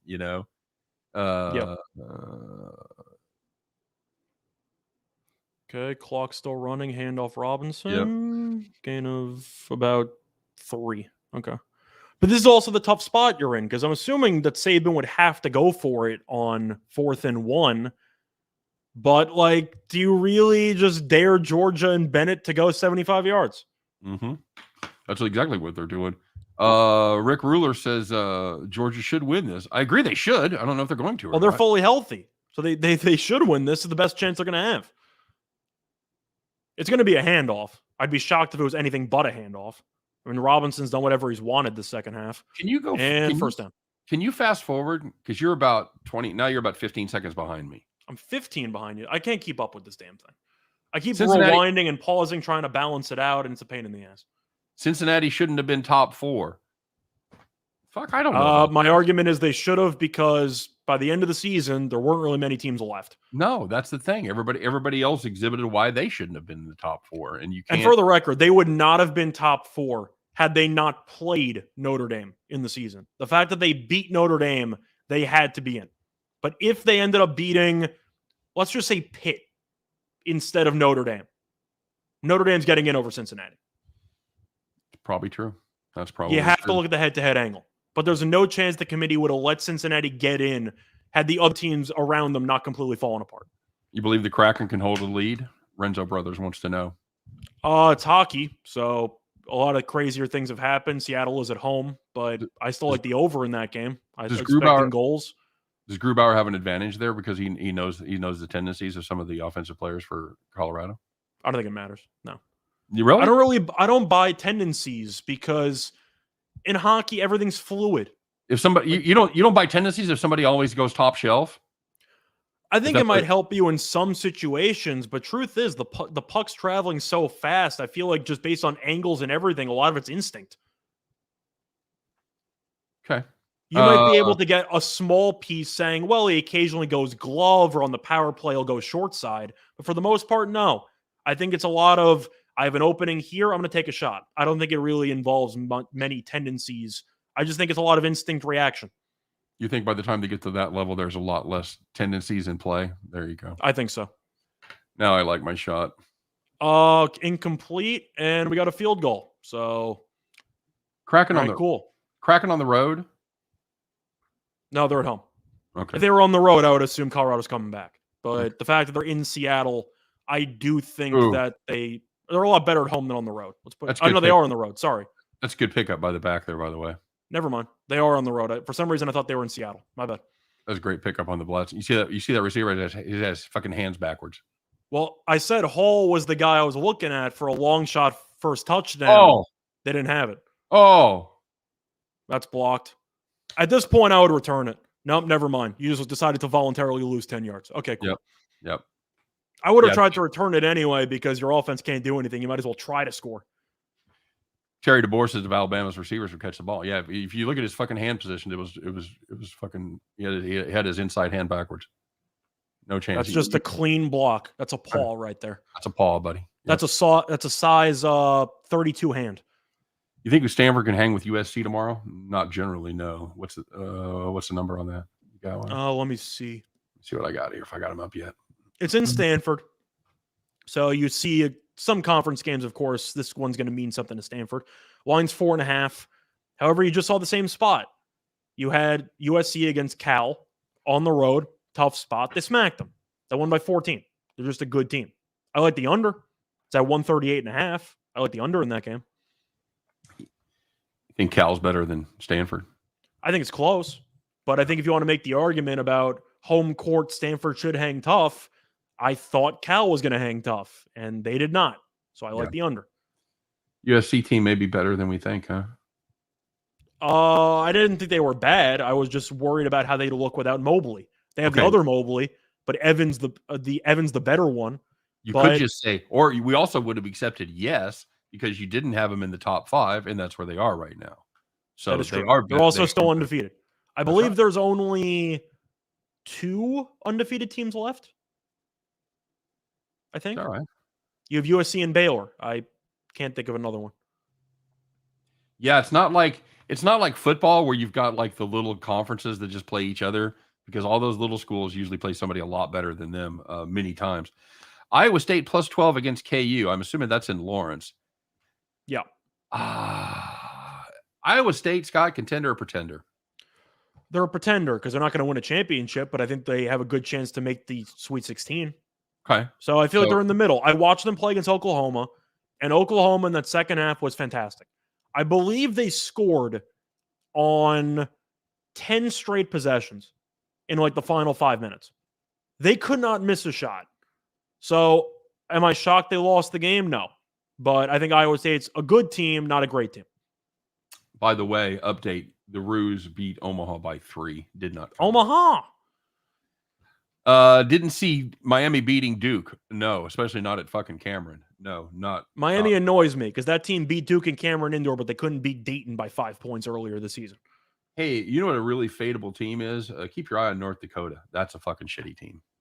They played South Dakota tonight, which is another shitty team, so I didn't touch it. I was keeping an eye on Denver tonight against North Dakota State. Yeah. And there's the other team I like out there is South Dakota State. I like the Jacks, but a lot of points. I like the way they play. Yeah, they don't play any defense. But if you like overs and you like fun, high scoring games, it's not this football game. It's South Dakota State. I was looking forward to this game and this awful. You know what it reminds me of? It reminds me of name the game, Scott. Big game. What game does it remind you of? I said LSU Alabama title game from nope. Give me an NFL 15 game. years ago. Give me a Super Bowl. An NFL game. Ooh, Super Bowl. Oh, a Super Bowl. Yep, Rams Patriots. Bingo. That's what this reminds me of. That's the worst Super Bowl of my lifetime. Yep. Oh, it was actually kind of funny because that was the worst Super Bowl. Are you live? Yeah. And there's Cook. I think he's got the angle, though. I think he's going to tackle him at the 10, 15. Okay. Hold those. Now, here's the question. Can Georgia actually score a touchdown? I don't know. Are we going to get an overtime fucking here? I never gamble on an overtime. I said at half while you were in the bathroom or while you were off. I said overtime was 7-1. I'm like, unless it's 15-1 or higher, I'm never betting overtime. No, I don't blame you. That's just such a, you lose that bet so often. Yes. Easy, boys. He's down. Come on. I really love this idea of let's get Bennett killed on QB sneaks on QB draws 2 times in the red zone. Mm-hmm. You tried it the first time on 3rd and goal. How'd that go? What, you gained 3 yards? I mean, you can get a first down, so it's not the end of the world here. Yeah. But I don't understand the fascination with trying to get your quarterback killed. See, there's a problem with the rushing prop. Bennett 5 carries minus 9 yards. Oh, now he's 6 carries minus 5. So that would help him there. It's the fucking sack. But what do you hope the ceiling is on that Bennett? You're going to hope that he makes a linebacker miss. Like, you're going to gain 2 yards the majority of the time. You got a face mask there? Yeah. Yeah. They got the first down anyway. You're going to gain an extra yard. I'll take it. I'll fucking take it every day, buddy. Every fucking day. I feel bad for the off tackle puckering. Yeah, a little early for OT puckering. Yeah, agreed. Where it's me. Since it's me, it's never too early to be pessimistic about a bet. That's fair. Just saying. Cavs playing good tonight. Yeah, they did. Cavs played. That's a freaky team. I like this season. That's the good teams have kind of taken a step back, except for Golden State, and like the Cavs are good, the Bulls are good. I like that. I like what we're seeing here. I like the parity. Truth is, I'm still kind of hovering when it comes to my main bets that I made during the NBA season because I have the coach of the year. I have Kerr and I have Monty Williams. Let's just say I don't exactly feel great about where I'm at right now, but I still think I'm very live. Of course, Bickerstaff's going to be a problem, and I have to worry about Billy Donovan, who's going to be a problem. But I do think by end of the season, you're going to have either the Suns or the Warriors or both with 60-plus wins. I'll take my chances. Gregory Toll in the house. What's up, Gregory? Good to have you here, man. Thanks for stopping by. Did he fumble the snap, by the way? Yeah, bobbled the snap. Absolutely. I was going to say, it didn't look clean. It was not. So I will tell you all the people that roasted me in the comment section about putting my play of the day out there on on winning margin. It ain't going to be or on MVP rather. It looks like it was a good hunch that a quarterback wasn't going to win it. What did you take? So far. Was that your play of the day? Yeah. I took. Well, I did margin of victory, but my real play was Robinson, White, Cook, and Bowers MVP. Was that a grouping, or did you get each of them individually? Each of them individually. And White was also the one who had the huge run on this drive? Mm-hmm. Yeah, I wish he would have scored. He's clearly the favorite. I wish he would have scored the touchdown. He did. Gregory. He did score the touchdown. What's that? White scored. No, hang on. White had the big play, and he scored the touchdown. Cook had the big run. Oh, Cook had the big run. Sorry. Yeah, Cook had the. That's why I wish Cook would have scored the touchdown. It would have made his stat line a lot better. Gregory, we are both on Georgia here.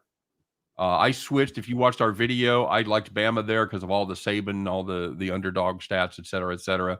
I came around and switched due to injuries and the line movement. So I made a last minute. I stepped to the line and called an audible. So I have a minute 20 here to dodge the bullet as far as the third quarter under goes. And if something happens here and it doesn't hit, I'm going to roast the fuck out of whoever said looking good.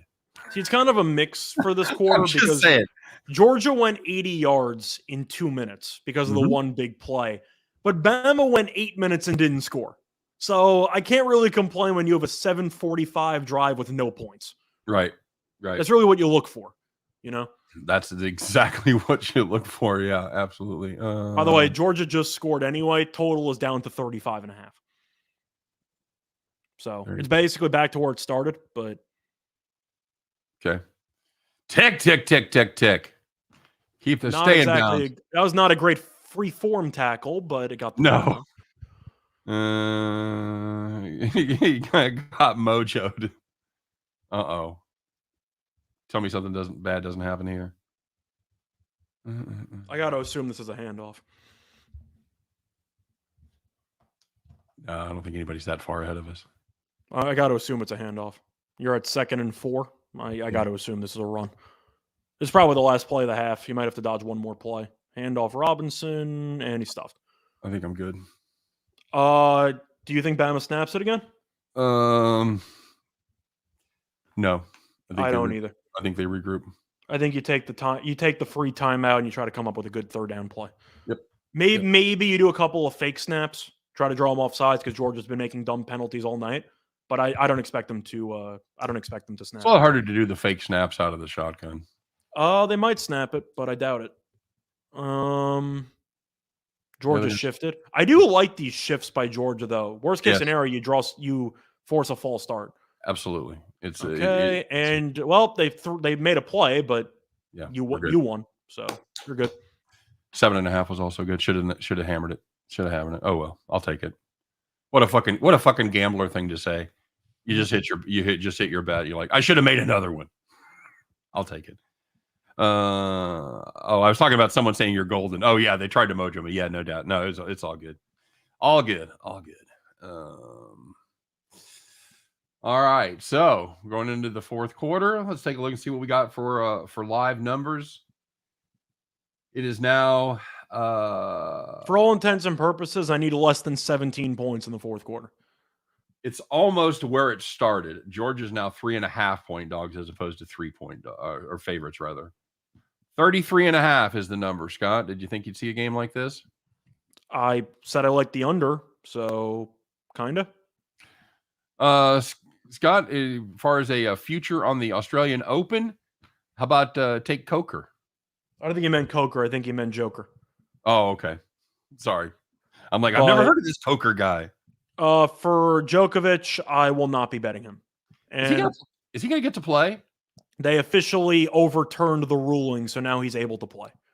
So Djokovic, court of law, picked up a win. And he enters the tournament 1-0. But I can't back him.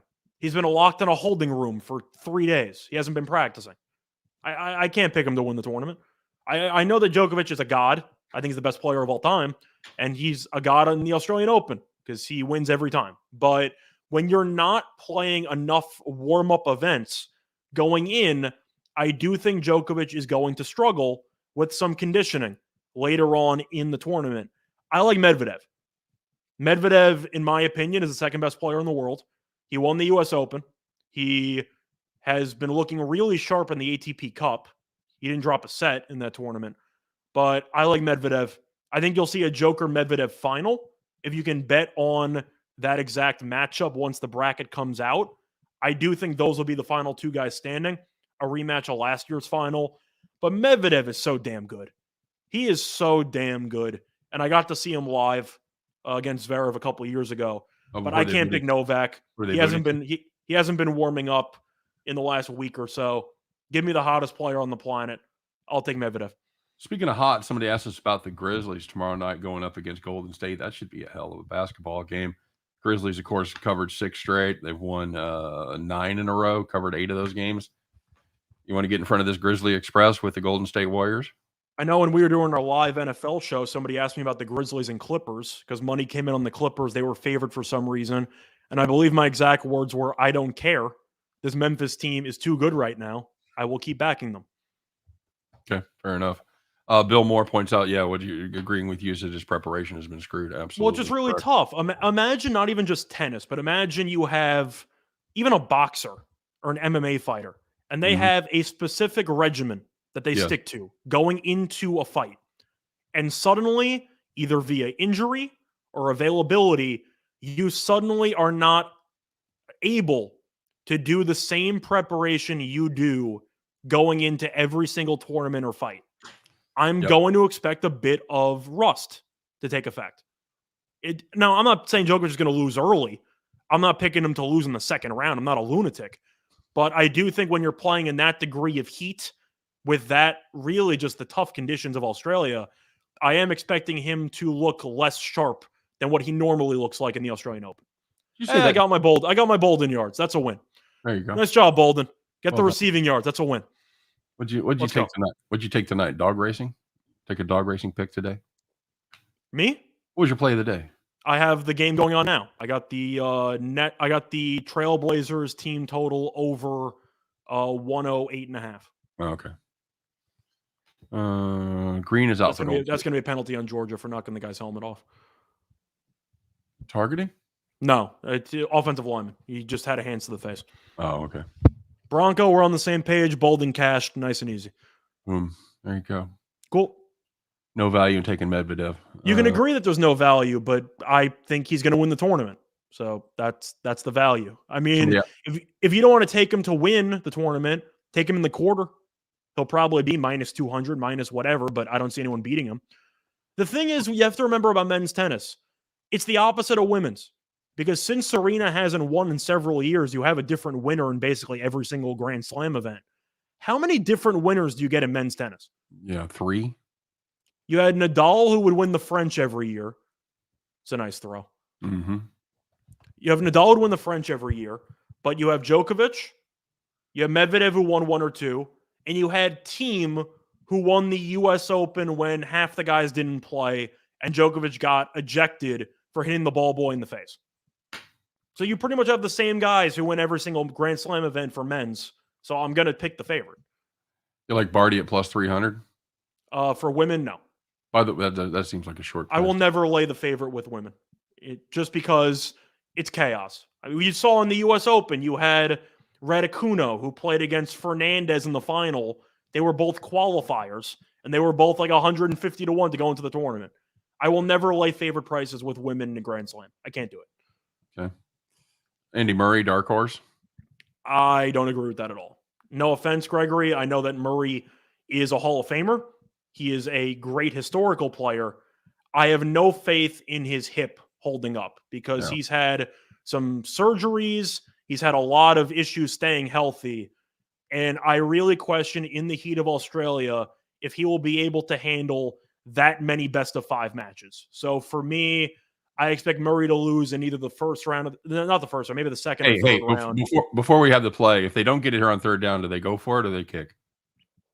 Before everybody else sees the play. If it's anywhere inside of the 3, they'll go for it. If it's outside the 3, they'll kick. So if they don't lose yards, you think if it's incomplete, I think they're kicking. Okay, because they're at the like the 3. The nose is on the 3 right now. I see more. Bill Moore telling me the team won't win another slam. The truth is, his best chance is the French, because he lost to Nadal a couple of times in the French. He beat Djokovic a couple of times in the French Open. I want to keep an eye on Alvarez, though. I'm a big fan of Alvarez, that up-and-comer guy from Spain. I think he's going to be really, really good. He might be Nadal Jr. at some point where he's just going to win a bunch. But as of right now, when healthy, I do think Thiem is the second best clay court player on the planet, because he's beaten Djokovic head-to-head on several occasions. So I would look for Thiem maybe then, but I like Thiem. He's a good player. But with the injuries, I can't really trust him. I think Saban kicks here. Yep, there it is. He is kicking. Yes, he should. Georgia had one big run. That's it. They haven't done anything. Great for the under, though. Great big for run. The neither team to 25. They had a big run and a big pass. Yeah. I don't want to jinx anything, but I'd say being on the under, I'm happy with the first 3 quarters plus so far. I'm not out of the woods yet on 36.5, especially since Bama would probably have to go for 2 at some point because they're down 1. So you might get a couple of some interesting scores going on, but it was a hell of a goal line stand. Let's put it that way. Yeah, did a nice job. I just need a field goal here by Georgia and then a hold, and that'll work. Yeah. I probably will end up doing a couple of tennis videos for the Australian Open. We'll see. I really haven't been keeping that many tabs on the tournaments that have been going on. I know that Cressy, the American, actually made a final in Melbourne, so good for him. I don't believe he won. Pretty good player, though. So you are. Somebody said you're a very good tennis handicapper, and that is true. And it's because you grew up playing the game, right? I played it a little bit. My grandfather was a professional tennis coach. Oh, there you go. So whenever I went to Florida to visit him, I would always end up on the tennis courts playing. But it's not even just that. It's because I've always been interested in tennis, whether it involved my parents who always watched it. I still remember watching my favorite player of all time, Andre Agassi. I'm a huge Mhm. Agassi guy. I always have been. And I still remember watching US Open coverage when I was 6 years old, Right. give or take. And I still remember the two matches that pretty much made me an all-time tennis fan. You had the Agassi match against Baghdadis back in, I want to say like 2006, 2000. I don't remember the year there. Phenomenal match. That was one of the all-time matches in my lifetime. But my favorite match ever, and in my opinion, the best match of all time, was Federer against Safin in the Australian Open back in like 2005, which was, in my opinion, the greatest tennis match of all time. People will argue Nadal Federer in Wimbledon. I remember if it was 8-6 or 9-7 in the fifth. Connors But my McEnroe. favorite match ever is the Federer Safin match in the Aussie quarters in like 2005. Oh, That was the match that made me a tennis fan for life. so maybe the 21st century. You can't dispute Connors McEnroe at the U.S. Open, or then the Jimmy Connors run that he Well, had. people could also argue if you want to go really old, McEnroe Borg with that tie break in Wimbledon. Yeah, see, There were that's a lot of good matchups back then. and I was watching that. I was watching that live. Those are the guys that I started watching tennis with. Was that generation. Martina Navratilova on the women's side, of course. My unpopular opinion on that, I still think Navratilova is the greatest female player of all time. I put her above Serena. And they're tied. I get it. I know Serena had the better peak, but Navratilova also dominated doubles. She had another gear. She is like the all-time. First of all, she's tied with Serena. Serena never passed her. Mhm. But you're also looking at a situation where Serena has had a couple of years where she hasn't really won anything. Navratilova never stopped dominating, even in doubles throughout her Okay. entire career. I feel like the guy in the commercial where you turn it into your parents. You're turning into fucking tennis guy, and I'm gonna have to put a stop to it. You can. Somebody brought it up. I know. So I know. that's the thing, though. UFC, tennis. I follow all this stuff. So Gregory if you want to Tulsa, talk to me yeah. about it, you can. The wooden rackets, yes. Back in the wooden rackets when they just started using aluminum, the T2000s, the T3000s there. That was the big deal. That's what everybody The funniest part is when you look at the actual rackets they use, like the Connors racket, Mhm. the head of the racket is so small. You wonder how they ever hit the ball hard. Oh, they're good. Yeah, I know. They're pretty good. I'm not Uh, saying Serena wouldn't have crushed her, JC Stone. I'm just saying for the body of work, I think that Navratilova has the better resume. it would have been interesting to see with the equipment, with the difference in equipment, because obviously I'd pick Serena if they were playing head to head, but I do think if you're looking at resume, Navratilova has the best resume. Georgia scores here. Is it over? You gonna put 'em No, away? because if you score, the thing is Kirby Smart doesn't Go have for the two? guts to go for two. Go for two? He doesn't have the guts. I would do it. I think it's a good. I call. think the most overrated lead in football is the 8-point lead Oh shit! because that implies that you're kicking the extra point instead of going for two. That's a bad time to stop sniffing glue, there, buddy. That was a fucking horrible play. Truth is, I can't tell how awful the play was or if Will Anderson's just a lunatic coming around the edge. Anderson's nuts, by the way. See, his He's timing a is- hell of a football player. You've got to vary that snap count. You do, but on that Anderson snap was count. all over that. Yeah. Well, it's because he's fucking. I know standing he's in the a back. hell of a player, Anderson. JT. He'll easily be a top 10 pick when he comes out. Oh yeah. Easy. Yeah. Easy. Maybe number one. He could be. Very well could be. John McEnroe, most entertaining tennis player of all time. I You like cannot be serious. I like Elena Stasi The ball too. was on the line. It was fuck me. Throw the You ever see- ball. Oh, fuck me. Oh shit. That think maybe a fumble. I think he threw that. It went out of bounds anyway. Who cares? I know. Well, because it's 10 yards back and you're trying to punt. That's what difference it makes. I think that's a throw. It was just a really, really hideous spiral. But at least it went out of bounds. But that's why you kick if you're Saban. Georgia has had two big plays. That's their entire offense. They've done nothing else the entire game. What are they calling this? They said that Bama's guy recovered it. What?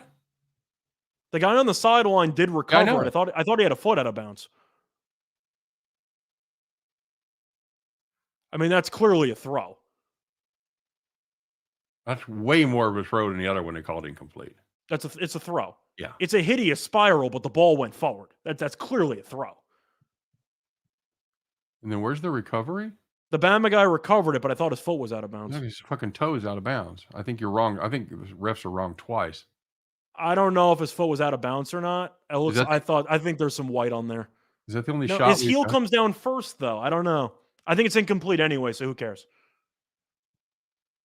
The ball's clearly going forward. I mean, I don't know what more you need to see for an incomplete pass. I mean, that's a ridiculous call right there. That's not that's an absolutely a pass. Yep. All right, we're gonna see it one more time.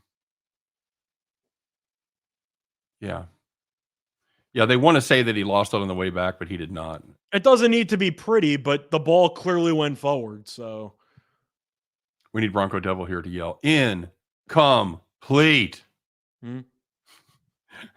Feeling Vin says, I love the 2022 college football national championship. by the way, this would probably be the best result for the house, wouldn't it be? Georgia winning outright but not covering. Yes. And under. Yeah. Although I think there was a lot of sharp money on the under. Well, there should have been. A lot of public on the over, a lot of sharp money on the under.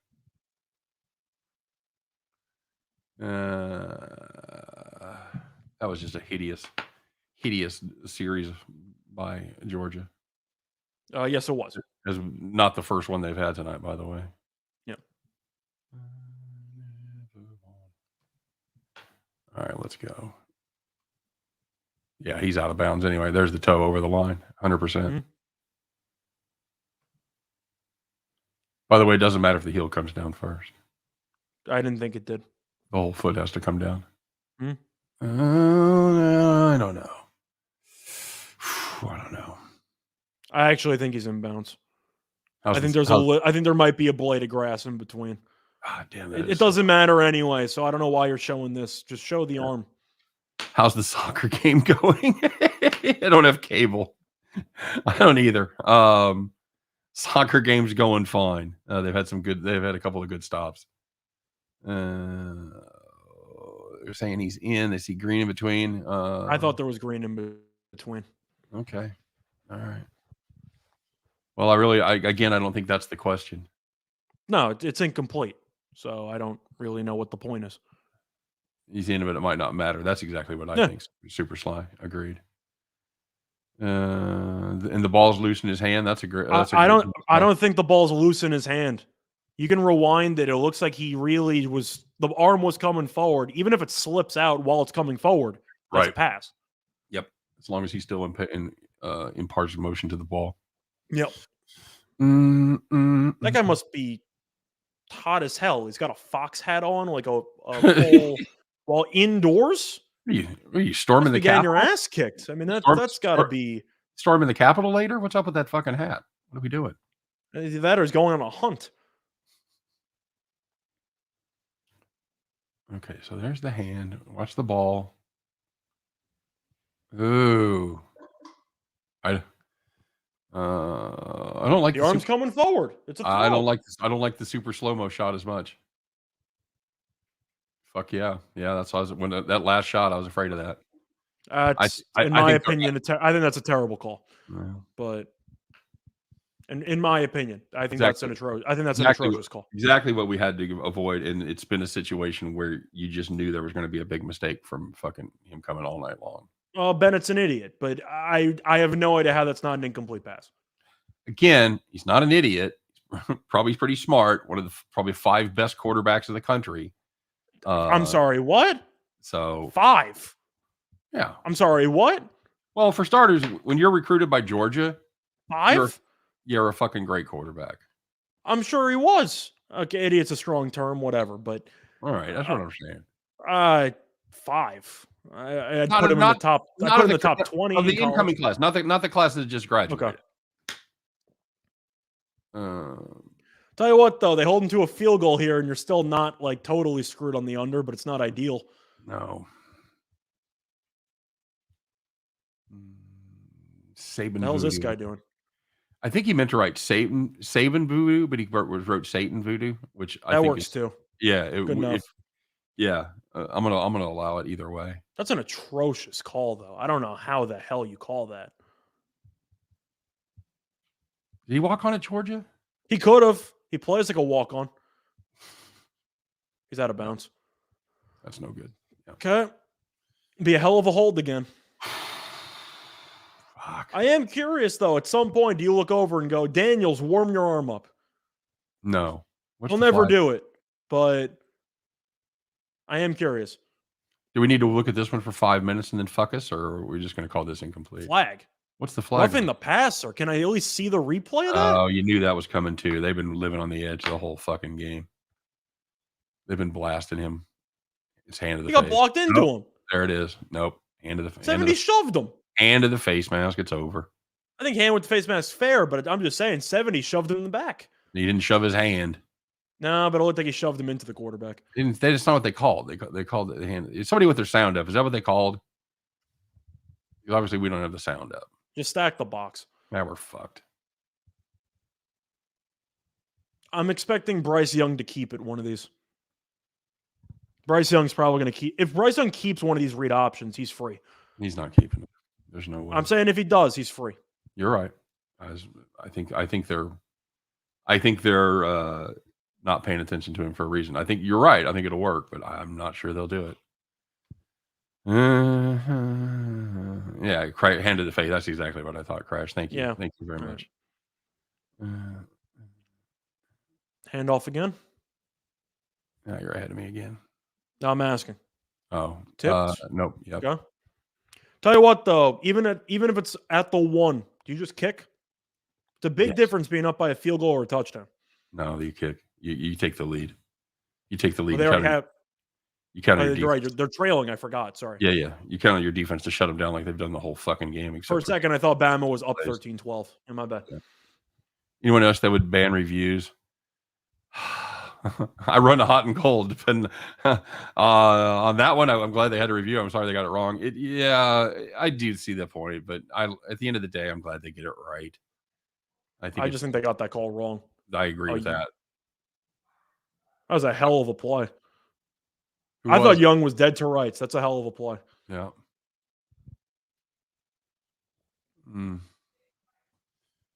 All right. I'll be right back. Cool.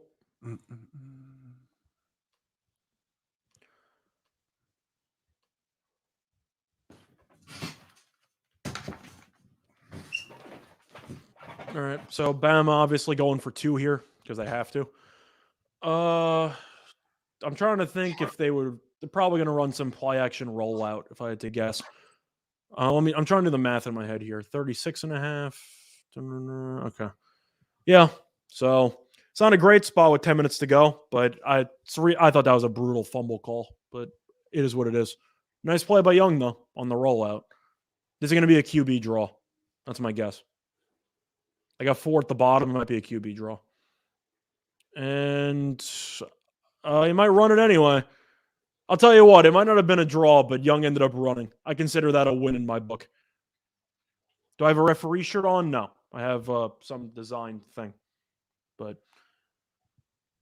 I thought it was going to be a draw. It wasn't a draw. Young just ran because he had nobody open, but close enough. Whatever.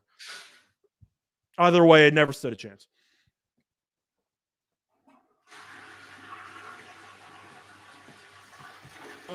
I really did not think Young had anybody open there. I really thought we were going to dodge a bullet and he was going to end up kicking the field goal. But yeah, Bill, I saw that Portland is 55 at the half. It's unfortunate they 33 after a quarter and then did absolutely nothing. Scored 22 in the second quarter.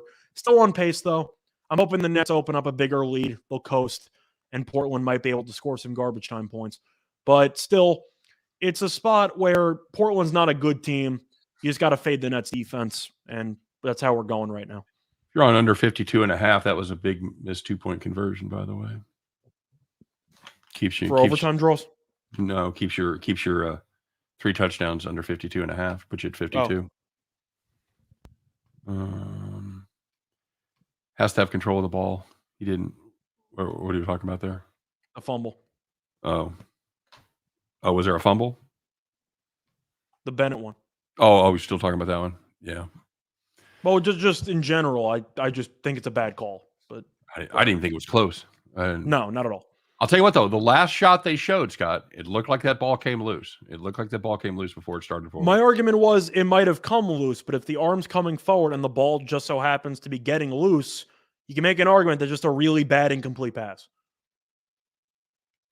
Well, he had a little help with why it was so bad. It's but like isn't it like a pump fake where the guy drops the ball? well, Technically, it's incomplete. yeah, and I'm not sure he had it out of bounds either. But anyway, what are your early thoughts on I want you to try to pronounce that one. Ngannou and Gagne? Okay, good enough. Ngannou. All right. Huh? Yeah. Okay. Close enough. I'm assuming that's tennis, or is that UFC? UFC. Okay. Very good.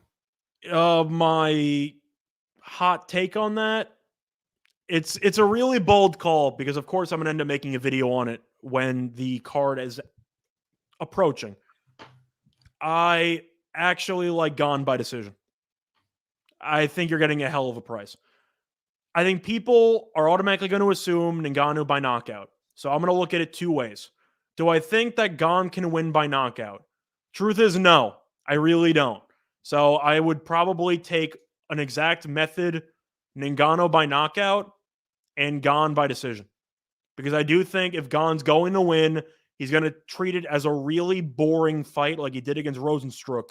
He's going to kick from distance and try to tire Ngannou out. In my opinion, that's the only way he could win. So I would look for Ngannou knockout or Gone by decision. How much faith do you have in the Cowboys to beat the Niners?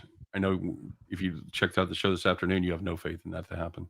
I like the Niners plus the points. The way I see it is the Niners are a team that I don't think anybody wants to face. I'm not a Jimmy G guy, but they got Samuel. They have Kittle. Elijah Mitchell's really good. The offensive line is really good. The defense is hit or miss, but they have guys back there. I do think that you will end up seeing that game be very close throughout. I think it's one possession no matter what. I'm looking at the points. The Cowboys could easily still win. Why the hell did 40 just go flying into the end zone? Getting his reps. Are we going to do an NFL playoff show? Yes, we will. Of course. We will do that on Friday, I would imagine. Maybe Thursday? Yep. I don't know. See, that looks out right there. I think he was out because I just don't think he had possession. But okay. Well, fuck it. It's done now. So yeah, we will be doing that either Thursday or Friday for the make sure we catch the Saturday. It's probably Thursday, huh? Probably. Because you got Saturday early games. We could do it Friday. No, you got afternoon game. You only got could two do it games Friday if you wanted to. True. There we go. Get out of bounds, son. Georgia, here we go. Georgia touchdown, extra point. Georgia touchdown, 2-point conversion. They're going to have to go for 2. Right, we win by 3. I cover, stays under. That's my fucking payout right here. As for my actual under right now, not looking great, but you just got gifted 7 points. Yeah. Or 6 points because I missed a 2-point conversion. That's bullshit. You're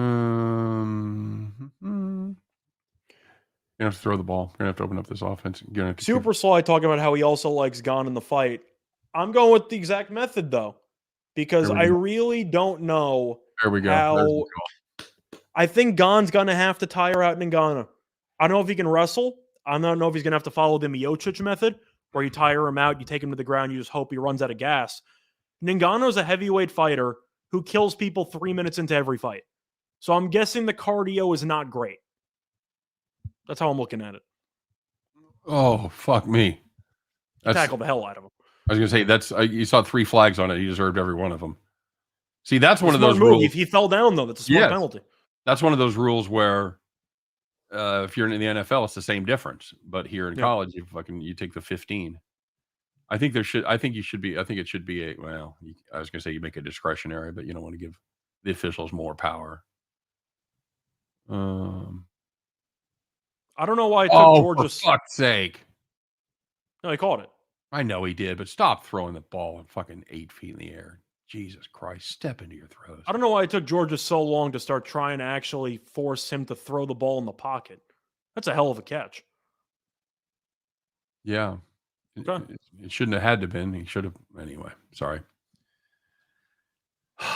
Bad quarterback fundamentals makes me fucking crazy. Just insane. The thing about the Ngannou fight is that we all know he's going to try to bum rush people and kill everybody. But if you can weather the storm, he is vulnerable. That's a hell of a sack for the under. You didn't think they were going to protect him fucking 3 times in a row, did you? I thought they might try to hand off. White, what are you doing? Did you fucking just decide? Oh yeah, watch that guy go by. Truth is, I don't think it matters. White. Realistically, White would have had to come across the back. No, it really looked. They just got overloaded on the left side. I'm not going to blame the running back there, but it's just unfortunate. I don't know how good this guy's leg is. Is that a false start? No. Chucking for it fuck's deep. sake. Caught that. I don't know what the flag was for, though. It's got to, unless it's formation, it's got to be defensive, right? I thought it was a false start, but I guess it was going to be offsides. Yeah, they called offsides. Okay, so my under's dead, but I'm having fun. My 52.5 isn't ideal. It's a hell of a throw. It was. You know, when I added up the numbers, I forgot about the 2-point conversion if Georgia scores. Yeah, see there, that's how you pick up the fucking blitz. That's a hell of a pickup by Cook. That's interference. Nice catch. By the way. Watch him in the back. Boom. That's a push. And now here comes the fun part. The Kirby Smart creative 2-point conversion playbook. Oh, shit me. Let's see what happens here. His trick plays have really been on point tonight, haven't they? They've not been good. But lost about 30 yards. Oh, God. Here we go. Just run the fucking football. No, I think they're going to go to Bowers. Yeah, I know they are. Nope, they ran it. Not even close. Oh. Yep. That's just a terrible play call. I don't know what the hell you're trying. You thought he was a little faster than he was. But you just had the entire drive throwing the ball. Why would you try to run it now? No, because you're working with a lot less field. I'm so confused. He had it. He bounced too deep. It doesn't matter if it's having it or not. I just don't get the play call. You've been throwing it down their throats. Right call. Bama's been. He had one big run. The ground game's done nothing the rest of the game. Yeah. Fucking a duck. Well, needed that for the cover. I'm starting to sweat the real legit over here, buddy. I'm not going to lie. Sitting at 37 with 8 minutes left. Why are you sweating the under? Because that's the kind of shit that happens, my friend. I still have not seen Bama have any quick strike offense. They might actually drain the clock and kick a field goal. Maybe. Yeah, I got to give props to Bennett though. After a fumble like that, it's a hell of a drive. I think they are going to come out and run the ball. They had success running the ball on the last one, not the last drive. That was a fucking gift, but they had success the drive before that. Scott, you think you think a gender commercial is a good buy in the middle of the national championship game? You think that's your target audience? Not quite, okay. But so I'm not paying for it. How did they get back in here? God damn it! You're gonna satisfy all my wishes online. Cool. Give me some fucking winners. Do you have free play? Do you have a risk-free bet up to $1,000? Damn it! That's one of my favorite jokes. I said she'd do anything I wanted for $100. Bitch, paint my house. It's a Chris Rock joke. I don't know if somebody did it before that, but okay. Everybody, look quick if you want to take advantage of this service because I'm about to block them. Boom, there they go. Okay. But since we're going live, do you want to do a Caesars read? Sure, do a Caesars read. No, go ahead. You want to do your first one? I got to pull up the sheet. Hang on a second. Do you? Yeah, I got to pull up the sheet. What do you need the sheet for? I know it. Whatever. Risk-free. $1,001. Use the promo code Video Winners. Right? Yes, correct. Caesar Sportsbook, one of the best sportsbooks around. There you go. Is that good enough for you? That's your read? No, that's what I'm saying. I can pull up the actual read, or I could just do it off the cuff. Okay, we'll do it off the cuff. Okay. Oh, actually? Yeah. Cool. Well, If you are enjoying this championship game, but you still want to maybe gamble a little bit on the final couple of minutes, can I interest you in Caesars Sportsbook, which is the #1 sportsbook in the country or something? If you want a risk-free bet, we have you covered. Up to $1,001. If you lose it, you'll get the money back. It's risk-free. But if you win it, then you win. There's no catch at all. All you have to do is use the promo code VIDEOWINNERS when you end up depositing, and you can get your risk-free bet of up to $1,001, courtesy of your friends at winnersandwhiners.com. How was that? Very good. Don't Thank forget. you. Make sure it offers valid. Don't forget to like and smash that like and subscribe button. Don't forget to make sure you are in a state with legalized gambling where Caesars. And you have to be 21. If you're 5 years old watching this, but you probably shouldn't try to use Caesars. Will Caesars satisfy my wishes? Yes, they will. Not online, but they will satisfy your wishes. Bronco Devil said that the Steelers beat the Chiefs. I'm never gonna wear my Chiefs shirt again. That's no shit. I'm sure that you get this a lot, by the way. But did Caesar live here? At Caesar's Palace? Yeah. What do you mean? Is this the real Caesar's Palace? What's that from? It's from The Hangover. Oh, that's right. Is this the real Caesar's Palace? No. I'm sure you get this a lot. Ben is really going to be gone for good. Yeah, he's really going to be gone for good. And they're going to roast the shit out of him here. I feel like Einstein, Back to the Future. Underrated performance by Einstein, by the way. Sunny D says, "Well done, Scott R." Yes, absolutely. I think. Thank you. A voiceover. I've done ad reads before. I just wasn't sure if you seriously wanted me to do a genuine one or because I was like halving it. Yeah, you did fine. But yeah, thank you. It's the effort I've come to expect from you. About 60%. Young going deep. Yeah, you got to blitz him. You got to fucking blitz him. No flag. Put your fucking arm down, you Bama fucks. Yeah, we know what you wanted.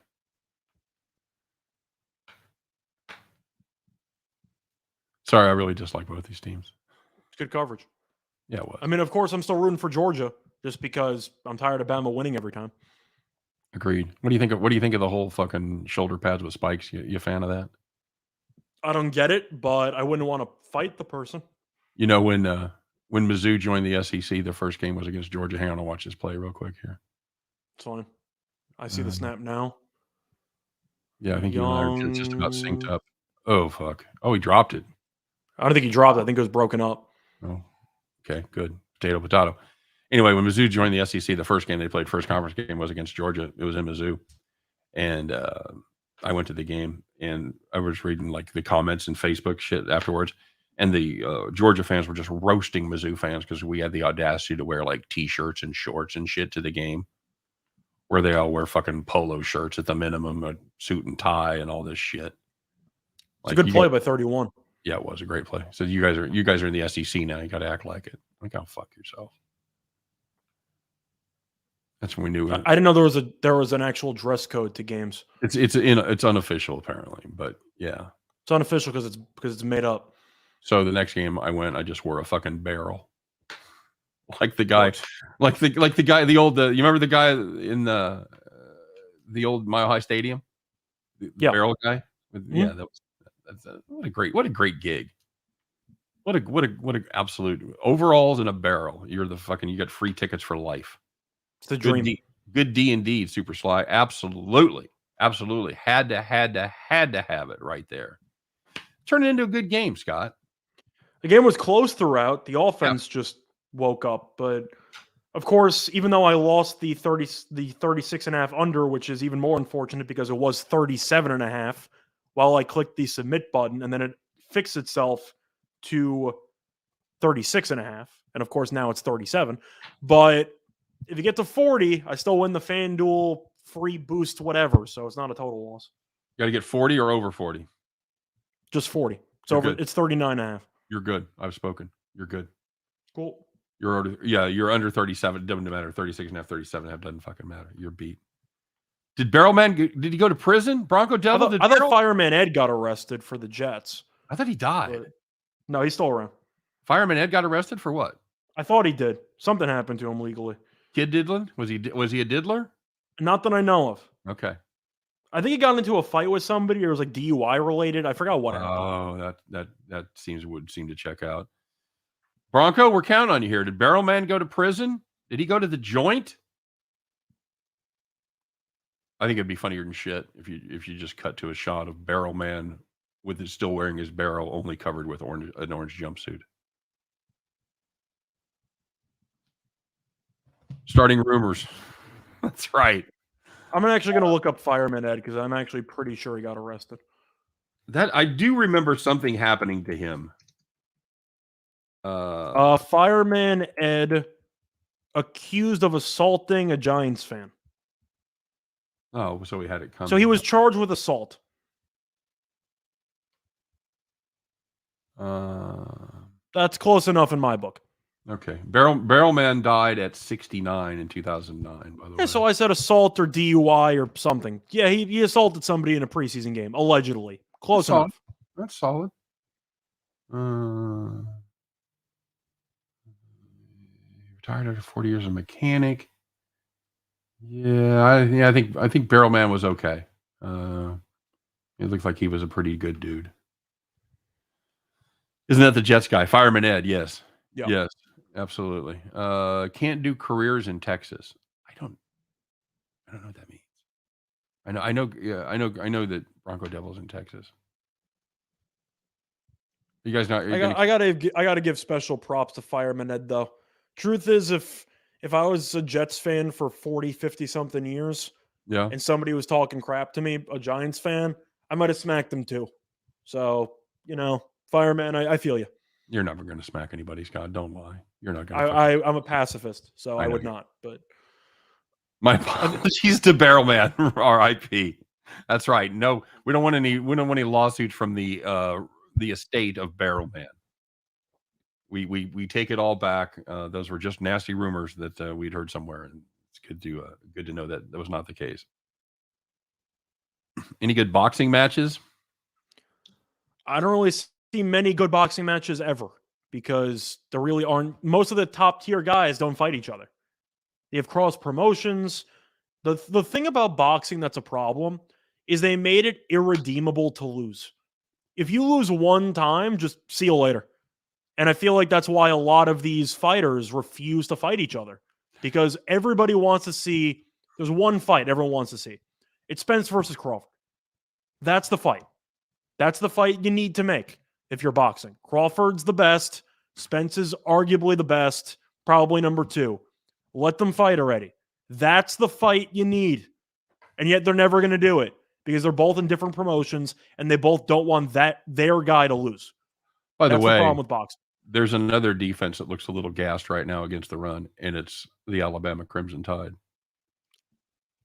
I know they want to drain clock here. A part of me kind of wants them to take a shot.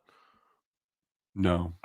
They're not going to, but a part of me does want to see them take a shot. As long as they're running the ball for 5 yards a carry, they are not letting him drop back again. That is true. They shouldn't. I'm just saying that I do think if you get a look where maybe the safety cheats up a little bit much, you maybe could take a shot. Maybe. The Alabama fans look disturbed. That's heartbreaking there for me. I'm trying to think of other fights I want to see in boxing. Fury's supposed to fight against I forgot which guy he's fighting, but he has to fight somebody else. But in the heavyweight division, are there really many guys that I actually want to see fight Fury? No. Like I don't think I really. Joshua fell off a cliff because he lost. That's actually one guy I do want to see. I want to see the guy that Joshua lost to. I'm trying to remember what his name was. Scott, who's the MVP right now? Right now? Oh, God. White's got 77. Cook's got 75. White's got he had 12 carries. Well, White wins the tiebreaker over Cook because White has the touchdown. Yep. I think it is White because Georgia's running out the clock. Okay. If the Georgia result holds, if Alabama comes back and wins, I mean, well, I think if Alabama wins, I think whoever contributes on this drive is going to be the MVP. It seems like it's just going to be a ground game type of drive. So, Young, 27 for 46, 293, 1-1. Not a bad night. Stetson Bennett, 209. You know what? I got closer than I thought I'd fucking get. I forgot how to pronounce the name though. It's Alexander Usyk. Usyk? I think it's Usyk. Well, that's what Super Sly put in there. Usyk? Yeah, that's who I'm thinking of. Super Sly. That's who I'm talking about. Bronco I forgot how to pronounce the name, but he's the guy who I want to see fight Fury. That guy is a hell of a boxer. I think Joshua's overrated, but that guy, the one who beat Joshua, is a hell of a fighter. He's really good. Bronco Devil says that's another famous guy I've met, Barrel Man. Nice. I want to see Triple G fight again. Unfortunately, we never got him versus Canelo Part 3. I thought he got hosed. I thought he won the first fight 7-5 in terms of rounds, and they gave it to Canelo anyway. Triple G is one of my all-time favorite fighters. So are you out of hoping tennis to talk about? We know we're watching football here. We're watching an injury timeout before they restarted the action. Jesus. What do you want from me? I want you to comment on the football game you're watching. There's the snap, handoff. Never mind, they threw it. Play-by-play. There's interference all the way down the fucking field. There you go. They took a shot, even though they had no chance of being caught, but the guy never turned around. So, easy. For the FanDuel boost, I need a field goal. I told you you're good. Why don't you fucking believe me when I tell you this? Because you have Bennett behind center. Barrel Man is deceased. Yeah, Bronco Devil. We had to look it up. Where were you? Where were you when we needed you? I'm putting out the bat signal to you for information on Barrel Man. But seriously though, if you're Georgia, do you agree that you should go for 2 if you score? That wasn't roughing the passer? Okay. Yeah, it was. They just didn't call it. Okay. Yes, but they won't. Kirby Smart's going to trust zero the chance that happening. I would 100% go for 2 if I scored here. I don't think they'll throw another pass on this drive. That's my. I think they will on third down. Maybe if it's third and long. I'll tell you what, though, this ground game is this offensive line's taking over. Boom. That's a hell of a run. That's a terrible spot. How do you only give him 7 yards on that? What are we doing? Well, now that we're letting them do that, come on. It's a hell of a run. Yeah, it is.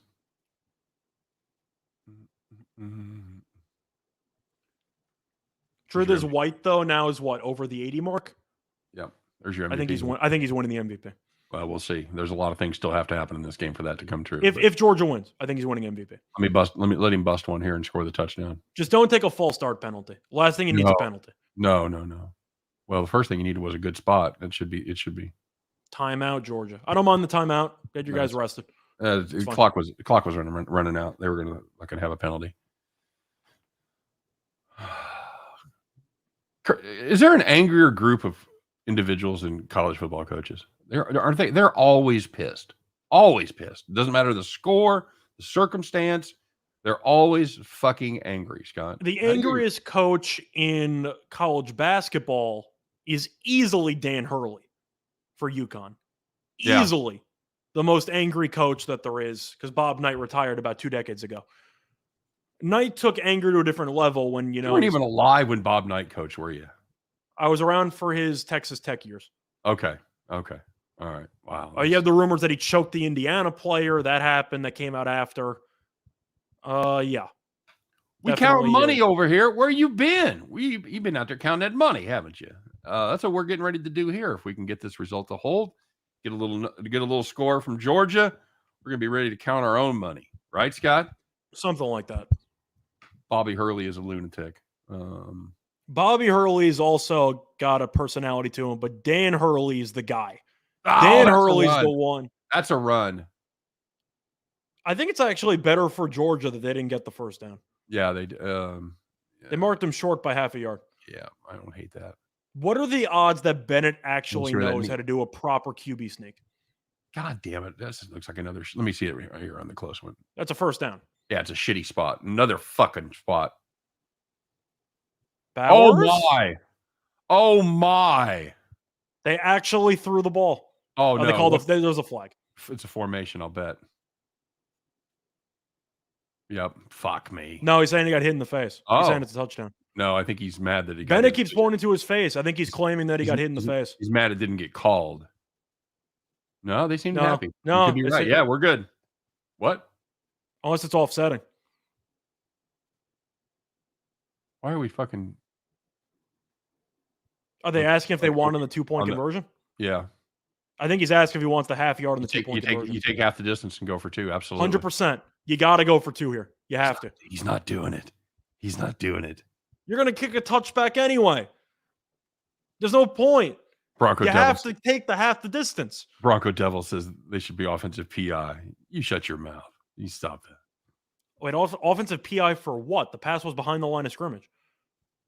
You're allowed to hit the guy. How do you kick? You had. Oh my God! How No, they're not. Kick? Oh, for fuck's sake! You had half a distance. How do you kick? Oh, that's ridiculous. Plus, your kicker's kicking him out. Your kicker. How do you? Oh my God, Kirby Smart! You have one job. You got half a distance on the 2-point conversion. Oh my God! He was blocking. He was blocking downfield. You have one job. It's half a distance. By the way, you can block downfield with the pass behind the line of scrimmage. That's what I said. Yeah. Well, I think. Yeah. See, that's fine. That's not. That's a joke that they don't go for 2 there. It's ridiculously stupid. Oh my God! You take the 15 yards on the kickoff when your kicker's already been putting him in the end zone. Take a fucking shot. My God. Oh, fucking. Now, see, that's frustrating for me. Even though I'm old school, Scott, and I'm probably not as invested in analytics as a lot of people, that's a no-brainer right there. The 7 to 9 point lead. That's, you can put it away. You can win the game with one play right now. Win the game. Done. Over. I cannot believe that you got half the distance and you still ended up kicking. Watch this. What are you doing? Watch this ass raping I'm about to fucking take on the over. You told me. You said, "Oh, why are you worried about the book?" Yep. Watch. Just fucking watch. Well, okay, we'll see. Although Georgia defense been playing a good ball, so we'll see. They got a big stop last time. Well, I don't think Bama can punt, can they? No. You have 3 timeouts, but I'm saying conceptually, I don't think you can give them the ball back. Onside kick here? Are they going to pooch it? No, you just launch it through the end zone. What a waste of time. Ridiculously stupid. I don't know what the hell you're doing, Kirby. That's terrible. That's awful. Unbelievable. Bill Moore says I got Alabama +9 in a couple of teasers. Bill's loving life right there. Although, yeah, well, you'd have been all right because that would have just made it 9. So yeah, you're good. I told you this fucking over was going to be a sweat. I told you.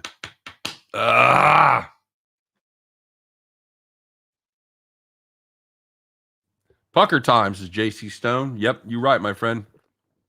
You're absolutely right. Here we go, boys. Here we go. How do you not take a commercial there? That's unbelievable. Okay. We'll let them have that. They're going to have to nickel and dime.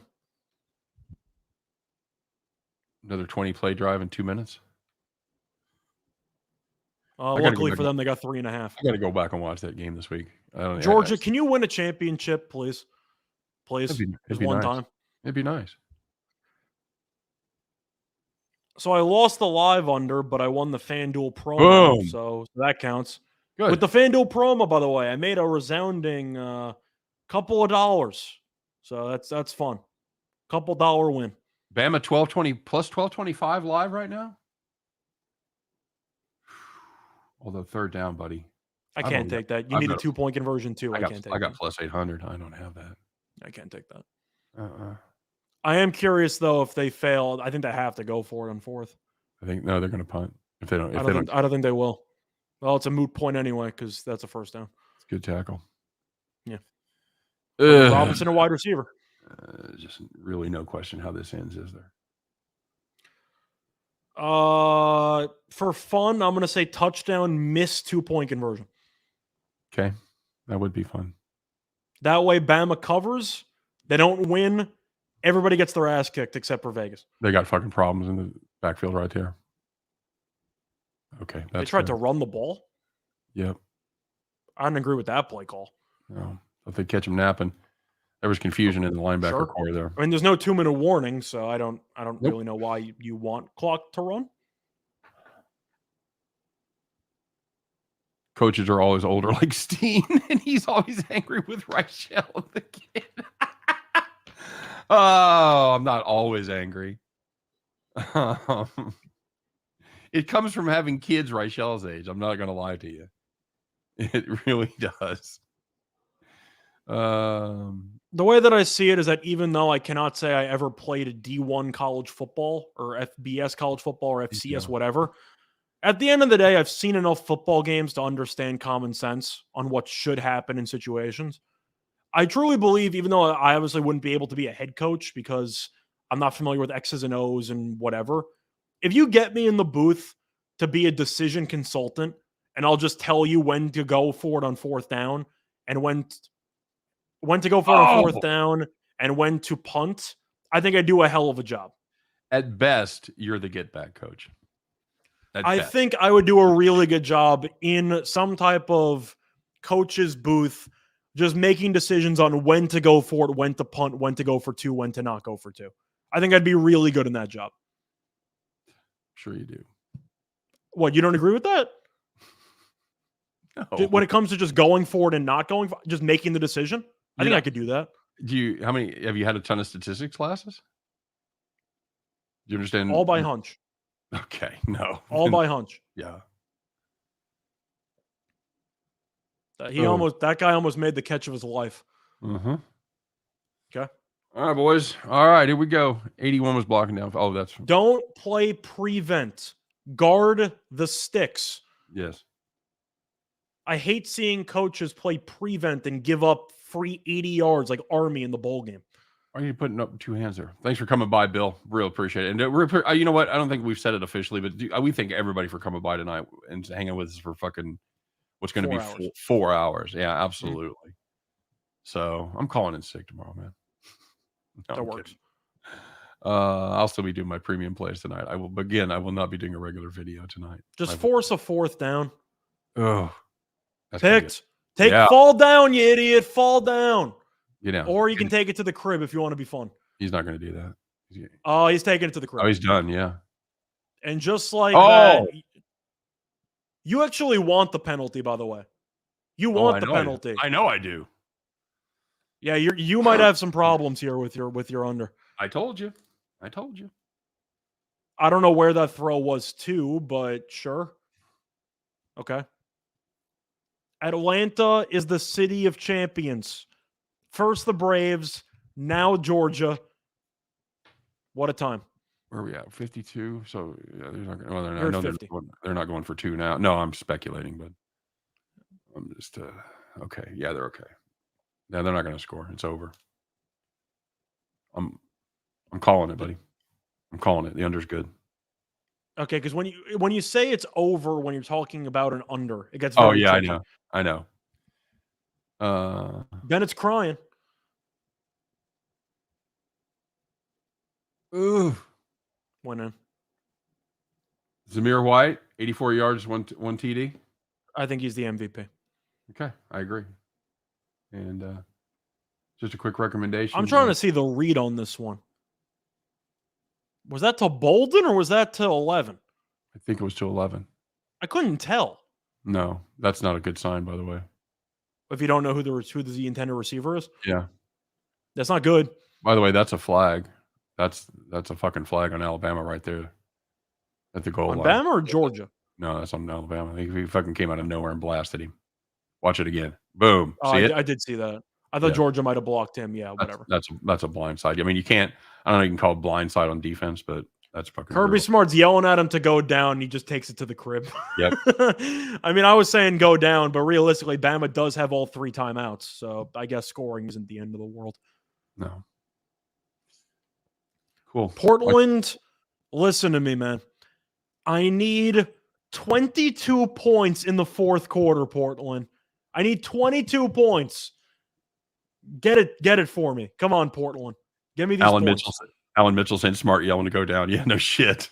Yeah, he should. I mean, I was just like I was. We've got the under. I was yelling here, go down. Get the fuck down.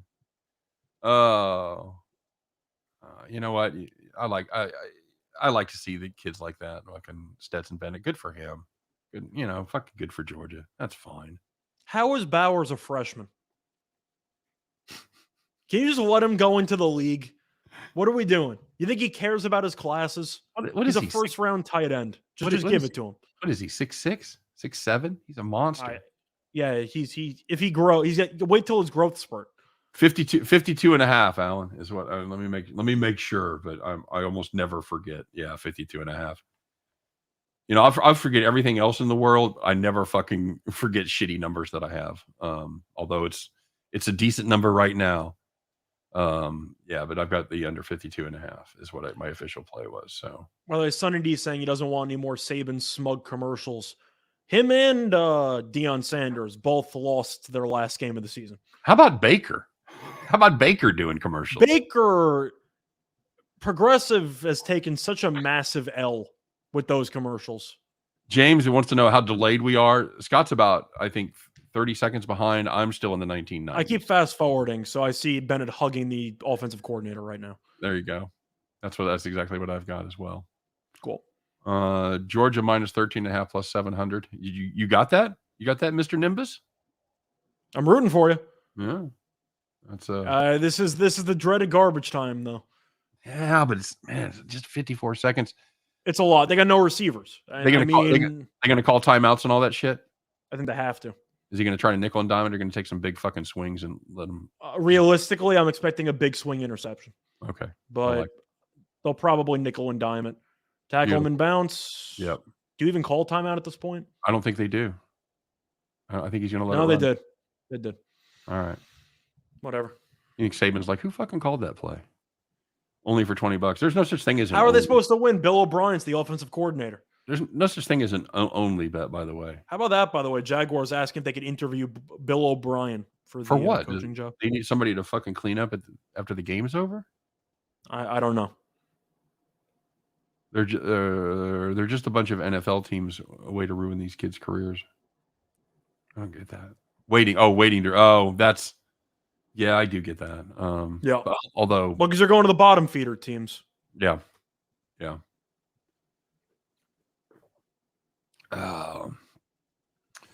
Hate to see it. Fucking Saban taking a timeout. I mean, what's he supposed to do? Did you see a Gatorade bet on this one? I didn't see a Gatorade bet on this one. No, you only get that for the Super Bowl. You ever bet the Gatorade, Scott? No, you never win. Never bet the colors of Gatorade? You when in doubt, you usually bet blue and yellow. Usually. Aren't those usually the default colors that you look for? That's a hell of a catch by 7. Did you just not tackle him? He's out. Fuck. Here comes the garbage time. Made the game more fun than it was. Thanks, man. Although that was a low bar for this one. It was a pretty good second half. Good, especially good fourth quarter. Well, it was really the fourth quarter. You only had what? You had 7. You had what? Do you have in the third? In the third? Yeah. I'm trying to remember. You had the blocked field goal. Yeah, you had a touchdown there. I'm hating White. my life. I'm hating my life so much. It's not going to be pretty for you, but this is content. I wanted to finish with the sweep. I really did. Okay. Georgia finally exercised the demons and actually won 2 championships in 1 year. Good for them. Yeah, they did. Absolutely. Trying to draw them off sides there, bud. You got to do what you can. You get a free shot at it. I caught the live over 43.5. Nicely done, Crash. You had to know that that number was going to bottom out there somewhere. Oh. See, I mentioned the under because you were kind of hoping the offense would keep struggling. They did. You just had a defensive touchdown and a fumble inside their own 10-yard line. Yeah. So you had the big plays you needed for the over. Right. Are they really calling roughing the passer? Or is that intentional grounding? They better. I think they're going to call grounding. They better. I hope you guys keep doing this. Thank you, Matthew. We appreciate it. And yeah, we would love feedback if you guys like this, liked what we were doing here. It should be grounding. There was nobody there. Yeah, we will do some of the football games that way. I don't know that we do the Super Bowl because it's just such a thing and everybody's doing their own thing for the Super Bowl. Well, truth is, we could have really done this anytime during Monday night or whatever. We could look into that in the future. We just thought it would be fun to do. Yeah, and this was 100% your idea. I will say that you brought it up. We were going to watch the game anyway, so who cares? I'm like, yeah, okay, let's do it. I'll get paid to watch it. It's really your goal, isn't it? If that's unintentional grounding, I don't know what is. I mean, that's as clear cut as it gets for intentional grounding. He saw his life flash before his eyes there before he threw that ball. Almost a Manning cast. We're working on it, Matthew. We're working on it. I got the forehead. I got the Eli forehead that I'm working on. So we'll see what we can do. Take care, GT Heels. We will. And hey, come back and see us. Check us out during our live show if you don't have to work. If you get a chance, 3 p.m. Eastern every day that we do that. But thanks for stopping by, man. Love to see it. Love to see it. We can't end until the final game because you're still sweating something out. Oh yeah, So we can't officially wrap it up until it's over. Absolutely. Or until it's under. Until it's under, then we can wrap it up. It ain't over till it's under, buddy. That is true. It ain't under till it's over. No, it works both ways, really, doesn't it? At this point, they might just be chucking this up to the heavens. I don't really know what you're going to do for this. Thanks, point. TL. Thanks, guys. We appreciate all the kind words from everybody. Thanks, Darwin. Appreciate it. Matthew, anybody that I missed, they scroll by kind of fast there every once in a while. I'll miss them. So, yeah, no sweat. What's the move here for Bama? Just check down, or do you think they just start bombing it up? He's going to bomb it. He's going to. I think you're going to see a slant for like 10 yards. Well, that's what they did to get him there. So we'll see. Yeah. And he screwed. Got him. There you go. Timeout. That may be it. Yeah, they're calling timeout anyway. Fucking 3rd and 35. They're going to call timeout. Yeah, you got to get your guy killed. Saban, let it go. There's a sack for you. Absolutely. That's right. And they're only rushing 3 too. And that's awful protection, but 33 just look at him limping. Look at that ankle. Look at his fucking ankle, dude. He can't move. You see him back up there? Yeah. Well, this is what we talked about. Mm-hmm. He can't move. I mean, it's not 79's fault. He's playing hurt, but it is what it is. Yep. Ooh. Oh, kick in the head. Ain't that a kick in the head? Thanks, Sonny. Thanks, Sonny D. Thanks for stopping by, man. Appreciate it. Sorry, Eric. It was a fun damn live line under 45. Yeah, you just at some point you knew it had to. You had to catch a good number there as far as the over go. They kept driving it down, and you just. I get it. That's the fucking turnover. The turnover at the 10 really made the difference as far as the total goes. If we get fucked and any live numbers. So what do you think here? Hail Mary or screen pass? Screen pass. That's what I think. It's going to be a real fun tackle, a no huddle sprint to the line on 4th down. You try to get 15. What you're kind of looking at. Try to get 15 yards twice. Okay, tackle him and bounce. And now you got to go no huddle on 4th and 15. God damn it, that's going to be close.